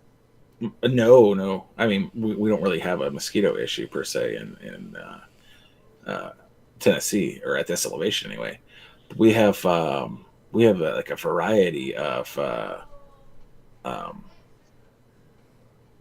like moth-like creatures, not necessarily moths, but like a dragonfly type. Anything. These things are attracted to light. So at night, a gas station pump would be entirely coated in these gnat-like fly type moth size of dragonfly motherfuckers, and you would have to like sweep them off with a broom or something to get to the handles. We didn't have that last year, and we don't have frogs because of the limitations. So I don't know what was happening, because we're also losing the bees, and pretty soon the dolphins are going to fly away. Well, if you have a mosquito problem out there, you can put on your property a bat house or two, and they'll come out and they'll eat them while you sleep. I don't think the neighbors would appreciate that. Fuck your neighbors. You wouldn't put it on your property. You would go, into a little treed area and stick a bat house out there. Something like that. Maybe if you're butted up against a woodsy area, go stick a couple habitats out there for them. They'll move in. They'll come out, eat mosquitoes, and then they'll go back to sleep during the day.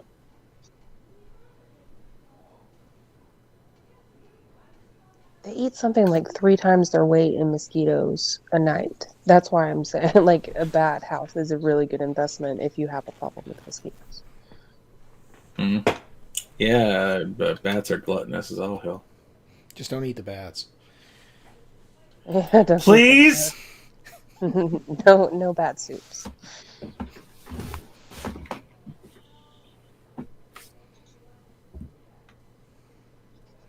I've recently made the switch from one-use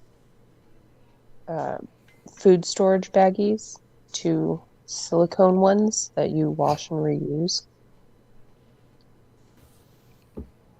There's a lot of items that I've noticed that are out there marketed to environmentalism and like lowering your carbon footprint or whatever. Mm-hmm. And while I think that mindset is stupid, it's made a lot of things that I find useful as a prepper available to me. The idea is good. The extremes that people go to mandate it or foist on others is a problem. Yeah, that's true. But I mean, people are so into it and they're thinking about it from a completely different perspective. Whereas, granted, turning into a zero waste house is important to me because I do care about the planet, but also like creating my own compost from these packaging materials, from stuff like that, not having a lot of trash, getting a second use out of most things. That's really important when you're trying to be sustainable for long term. Speaking of shitting on California, their new debris piles floating around the ocean, and 95 masks. Gee, I'm shocked. Okay, not that What shocked. is it with that state that they are such pieces of shit? They are disposable people living in a disposable culture.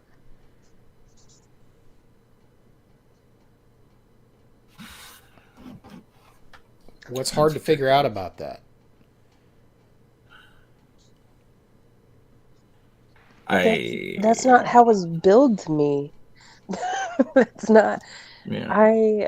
When I learned that the worst rallies for environmental safety were environmental rallies, I was shocked because that's not how it was sold to me. How can they justify that? I don't know.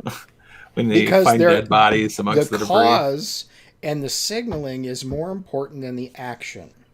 That is the key component difference between conservatives, for lack of a better term, and these liberal, I don't even want to say liberal because they're not even, the progressive. Progressive is a better term than these progressives, is because, when the right has a rally, when conservatives have a rally, they usually bring extra garbage bags and leave the place cleaner than they found it because they're conservationists. Not just conservatives, they're also conservationists and go and take care of shit. Plus, it's an excellent reason to bring a sharp, pointy stick. So it's a twofer. Like, always keep a baseball bat and a ball and glove in your trunk.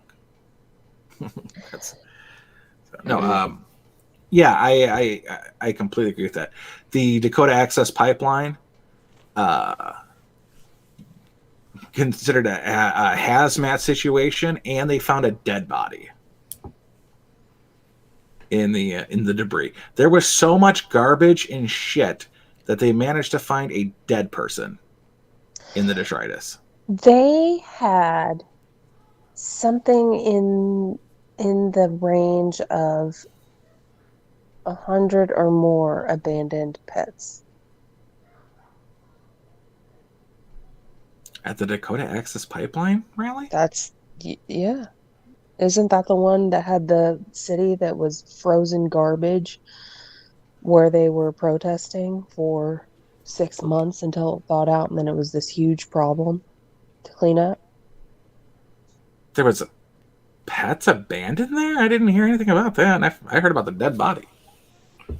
Guess I should have read paragraph 2. Yeah, they had a ton of abandoned pets. Cats and puppies and shit. That is shitty people, man.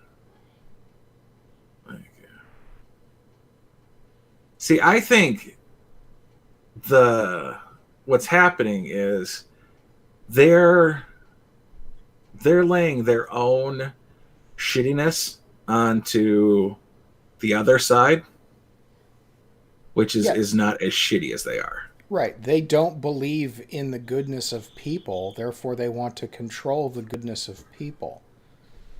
And they're more concerned about having the control and the appearance than they are of actually being quality people. Well, I think a lot of that difference is the degree between atheists and Christians between the two groups. Now, I know that there are some atheist conservatives and atheist far right people, but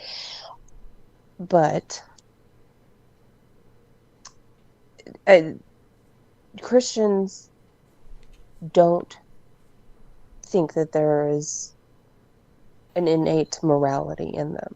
They're taught in their faith that there's innate sin in them. And when you accept that about yourself and everyone around you, and then you focus on being better instead of proving that you're already good enough, that's a different thing. Because Christians are trying to be better, and so they're trying to better themselves, not trying to justify whatever it is that they're doing. Socialism is a Christian concept. It's what? Socialism is a Christian concept. I don't think that it is. It is. It absolutely is. It comes from making people better.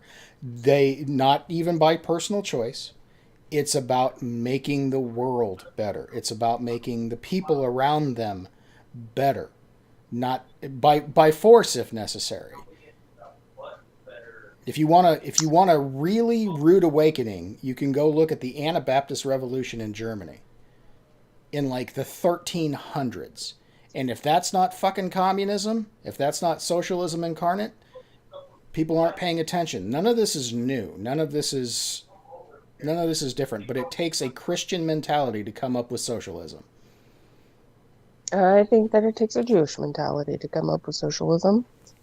You But would be wrong. some would argue that Abrahamic religions are one and the same. So I can accept that criticism Not me. I'm against it. as a valid viewpoint, even though I don't agree with it. The hell was that, Fry?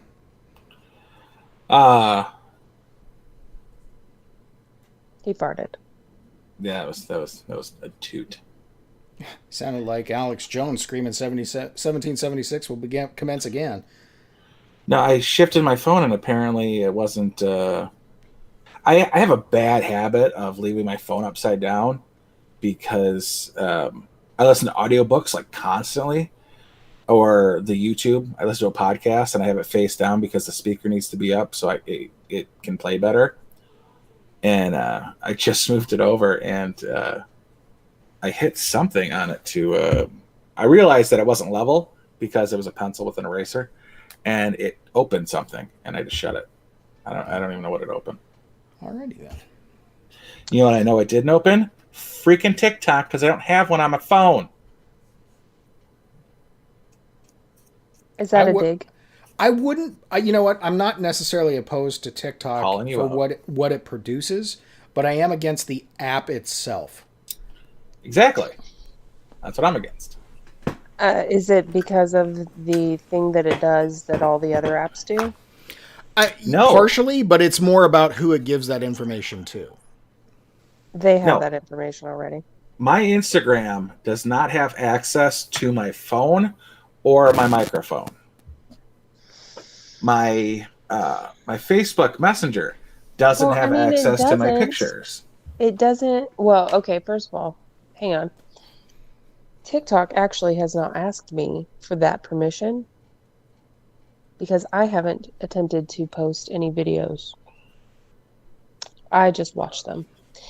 So it does it as soon as you open the app. It didn't for me. I'm pretty sure it didn't for me because I get real suspicious about that kind of thing. But I haven't done anything on there. Like there are some apps that I know ask the permissions, but I've been able to skip them. And I can't skip them once I want to use, like, take a picture or something like that. Mm-hmm. Facebook Messenger was the same way. Like no Facebook Messenger. You cannot have access to my contact list. Yeah. So there's some questions that it'll ask you, and you'll think that your only options are yes or no, but real small. There's a skip button, and it won't press you until you want to use a feature that requires it. Mm-hmm. So that may be what I did with TikTok. Skip all. But look, I've done what I can to reverse or limit my social media presence with my real identity and stuff like that. But I am also aware that every app that I sign up has asked me for the same shit. And I am also aware that people in this country sell that shit to other countries. So they all have it. Yeah. They all have the same shit. They are collecting the same information from my device in China, in wherever DoorDash was invented, wherever Facebook has servers. It's everywhere. And so the only way that you're going to get away from that is to stop using them. Mm-hmm. I have to go to government websites every so often, and at times that are not when I'm not at work. Mm-hmm. And when that happens, I go to my library. Like, sure, you can have access to this library computer. Because since the outreach for cash for clunkers, every time you access a government website, it demands permission for access to your computer. And I'm like, sure, you can have access to this library's computer. You know what pisses me off about that, though, is they're not using it to catch pedophiles. Like, if you're going to have it, we've already signed on the dotted fucking line when we set up our stupid social media accounts. You're doing it anyway. Fucking catch the pedophiles. Mm-hmm. Well, there was a news article that they did of that in Florida, apparently, this weekend. 200 of them all linked to the same teenage boy. Good for fucking them. Mm-hmm. Good for them. I mean, I don't like the invasion of privacy. Had I known when I was younger what I was signing up for, I wouldn't have done it. I already didn't trust the fucking NSA, you know? I knew enough to not. But I didn't know enough that I didn't know that Facebook was going to just give them the information anyway. Yeah. I adore the Trump administration for learning how shitty all of the government agencies were. Like, no one likes the FBI, but now we understand like how much they are against the American people. Anybody who's paid attention from its inception should know that it's been a horrible idea from jump. Mm-hmm. That's why shows like the X-File get such access to the FBI. Like, there's so many laws against having anything that even remotely looks like an FBI badge. But X-Files was given special permissions as long as there was an FBI consultant allowed on the show. NASA does the same thing. They'll let you use their facilities as long as they have a part of creative control of what you put out there. And at the same time, they let shit like Armageddon happen. A movie that's premise is so stupid that they go, hey, let's teach oil rig operators to be astronauts instead of teaching astronauts how to dig holes. Wow, really? Like, the concept itself is, he gets it. I hear you back there. It's nonsense what the PR people within these government agencies will use. It's a propaganda arm. Yeah, but also not.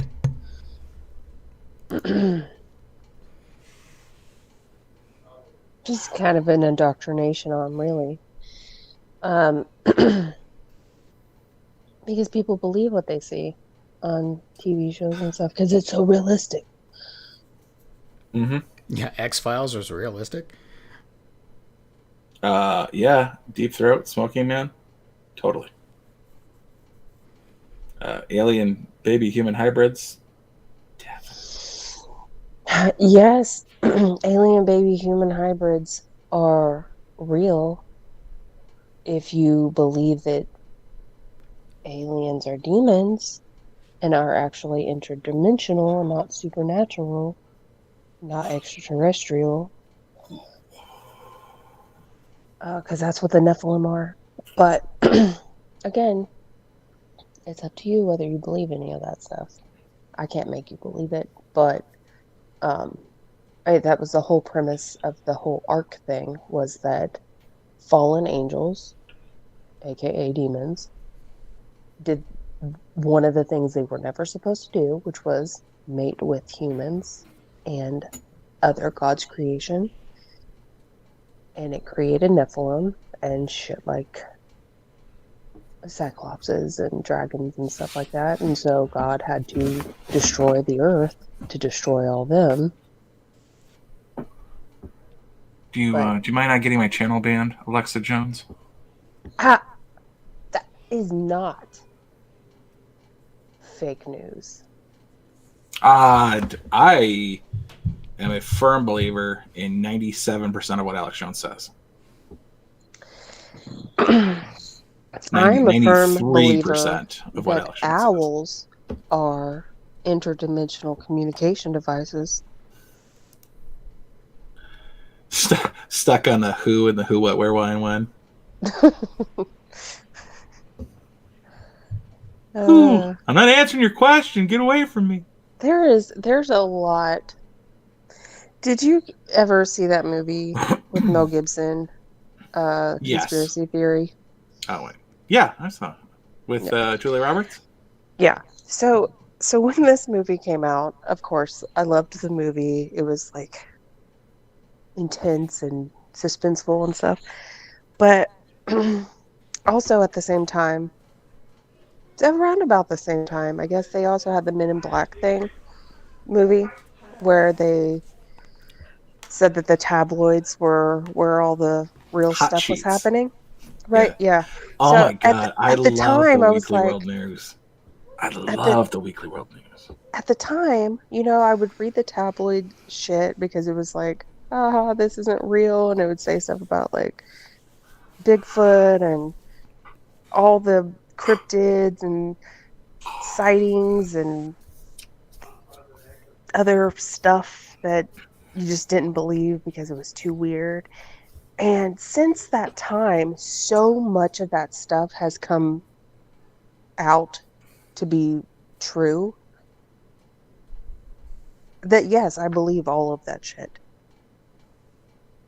Just because of the amount of stuff that at the time that I read it, I was like, this is total interesting but bullshit stuff. And then here it is today. I'm like, all of that stuff was real. So Bad Boy did hook up with Lobster Girl? Yeah. Was that one of them? That was Weekly World News. I love the Weekly World News.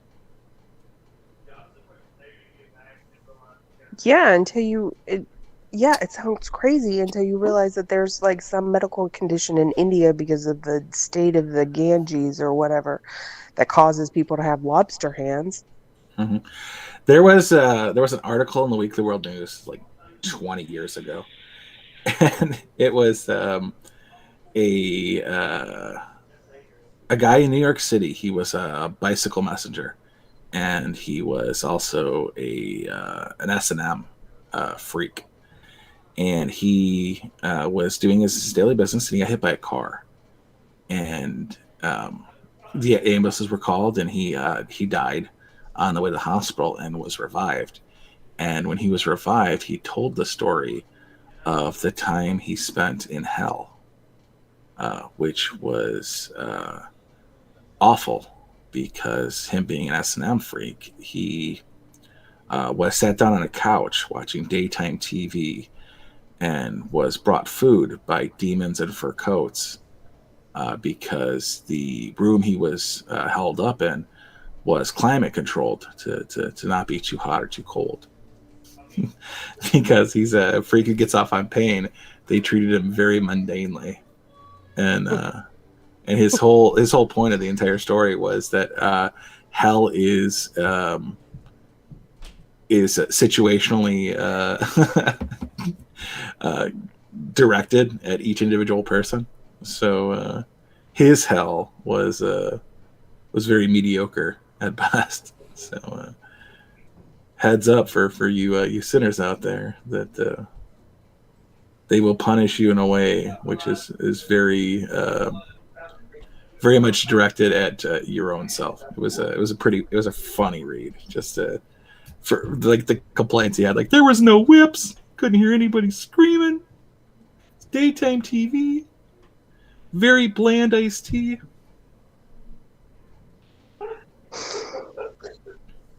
Oh my gosh. Yeah. And I still remember it like 20 years later. I don't know how long has Weekly World News been off the shelves. Yeah, I don't know. I can't remember when I stopped seeing it. I used to buy it. Well, there's weird news sites that you can just go to. They just upload it there now. You don't have to flip pages or anything. just scrolling through the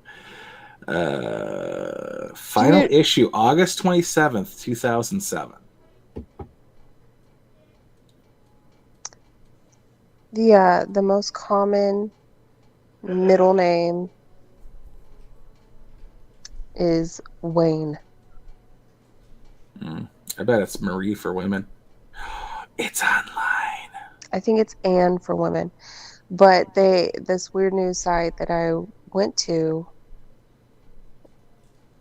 I think they were one of the first to do Florida Man stuff. But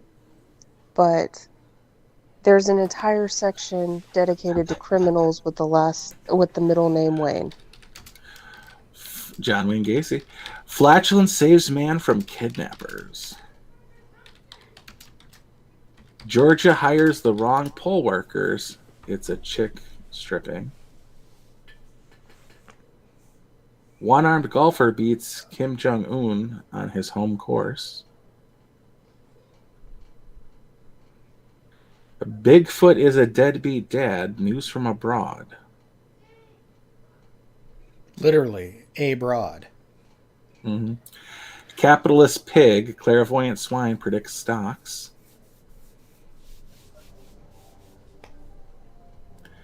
Hypnotized woman lands plane, saves hundreds. I missed this. So they're not still making it? They are. It's online, though. Well, Fry has found a new rabbit hole for the evening. It's going to be need to be left alone with that. Yeah. It's on Instagram. I was Bigfoot's love slave. Delaware is missing. Delaware is missing. By the time authorities noticed, the trail had gone cold. The Federal Bureau of Investigation confirmed that Delaware, the 7th largest broiler chicken exporter in the nation, has mysteriously disappeared. We lost Delaware, guys.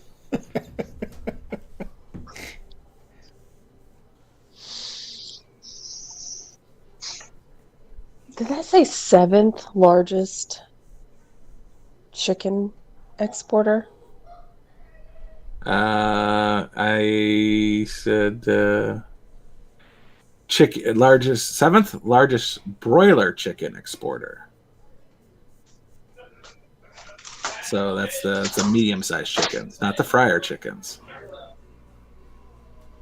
I don't really know the difference between chicken sizes. I mean, I understand small chicken and big chicken, but I don't know what they're... Big chicken, fryer chicken. Medium chicken, broiler chicken. Hen, Cornish hen, that's small chicken.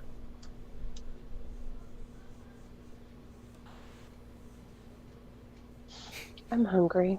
Are we done here? We can be done here. Hold on. There's a whole one dedicated to Bad Boy. You know, it's been 13 years since this publication aired. How is he not Batman? I don't know, but can you read that on your own time? Bigfoot accepts Batboy, commits his VP selection.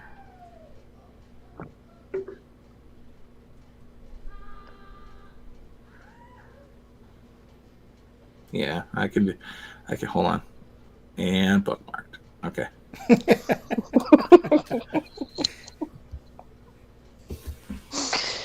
Oh my god. Tinfoil time. Obama has been behind it all the whole time. The resist movement, impeachment, the Bernie Screwjob 2.0, and coronating his heir, Kamala. No. Yes. Yes. Yes. No. Yes. No. Bernie Screwjob has always been Hillary. It has been Hillary for the past 4 years. Since she won those 6 coin tosses that earned her all 6 delegates.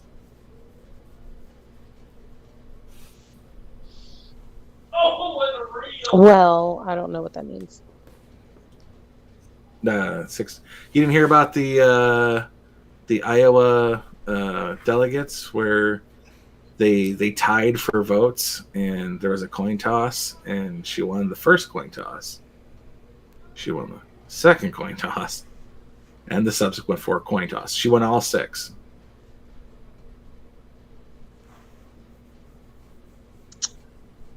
Why were there 6? Because there were 6 ties. Oh, okay.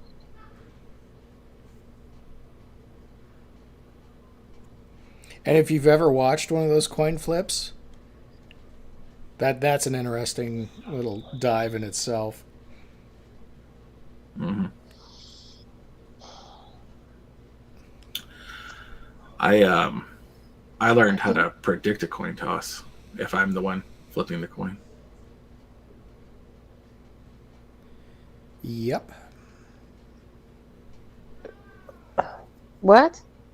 And it's almost as bad as, all right, so if it's heads, Hillary wins. If it's tails, Bernie loses. All right, flip. Mm-hmm. Yeah.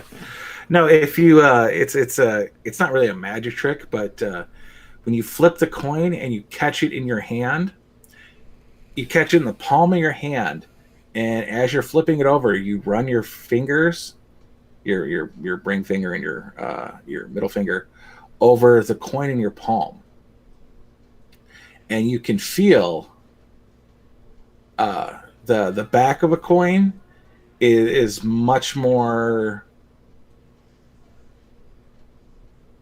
defined than the front of a coin. Front of a coin's a face. That is not a prediction, Jay. No, it's not a prediction. Tactile observation. You just said, I found a way that I can correctly predict a coin toss outcome by feeling the coin. And that is not a prediction. That is a tactile observation. Yes. And I can alter it before it lands in my hand. Well, when you flip the coin, you catch it in your palm, you can feel whether it's heads or tails. If it's called heads and you feel the tail in your palm, mm-hmm. When you turn your hand over, you allow the coin to fall onto your fingertips and use centrifugal force to slap it onto your palm or on the back of your hand. If we were in a group, the 3 of us, I could make you win every time. Which is why they should be using D20 dice. Well, you should just flip the coin and let it land on the ground or on a table or well, that's ground. what they do in sports. Exactly. but I can feel and manifest the head of the tail of a 50-cent piece because they're big. Dollar coin would be a little hard. That was a really long way of saying I know how to cheat real good because I did magic when I was a kid. I know how to treat real good because I did magic as a kid. There you go. But only on coin tosses. No, I can cheat at poker.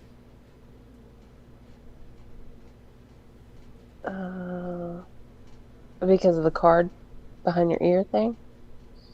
Because of the really well palmed cards in my hand at any given time thing. You only get 2 cards. That is not poker, sweetheart. What? That is Texas Hold'em. Okay, like there's another kind of poker. It's not a poker. And yes. Well, She's not co-host because she doesn't understand the difference between Texas Hold'em and poker. yeah, well, I live in Texas, so why would we play any other kind? Are we getting out of here? I thought we were. Yeah.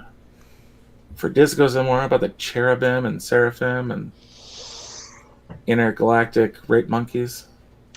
I thought this was anecdotal, blah, blah, blah, blah. I will pick your anecdotes. brain about the wheels within wheels thing later, but for now we got to go. Anecdotal? Yeah. Bat Boy ain't getting any younger. Or might be. I haven't read this article yet. All right. Good night, everybody. Good night, everybody. Maybe 30 Good years ago he night. was Batman. You're And he's now still he's- reading the fucking thing? Hang up. the No, I'm phone. not.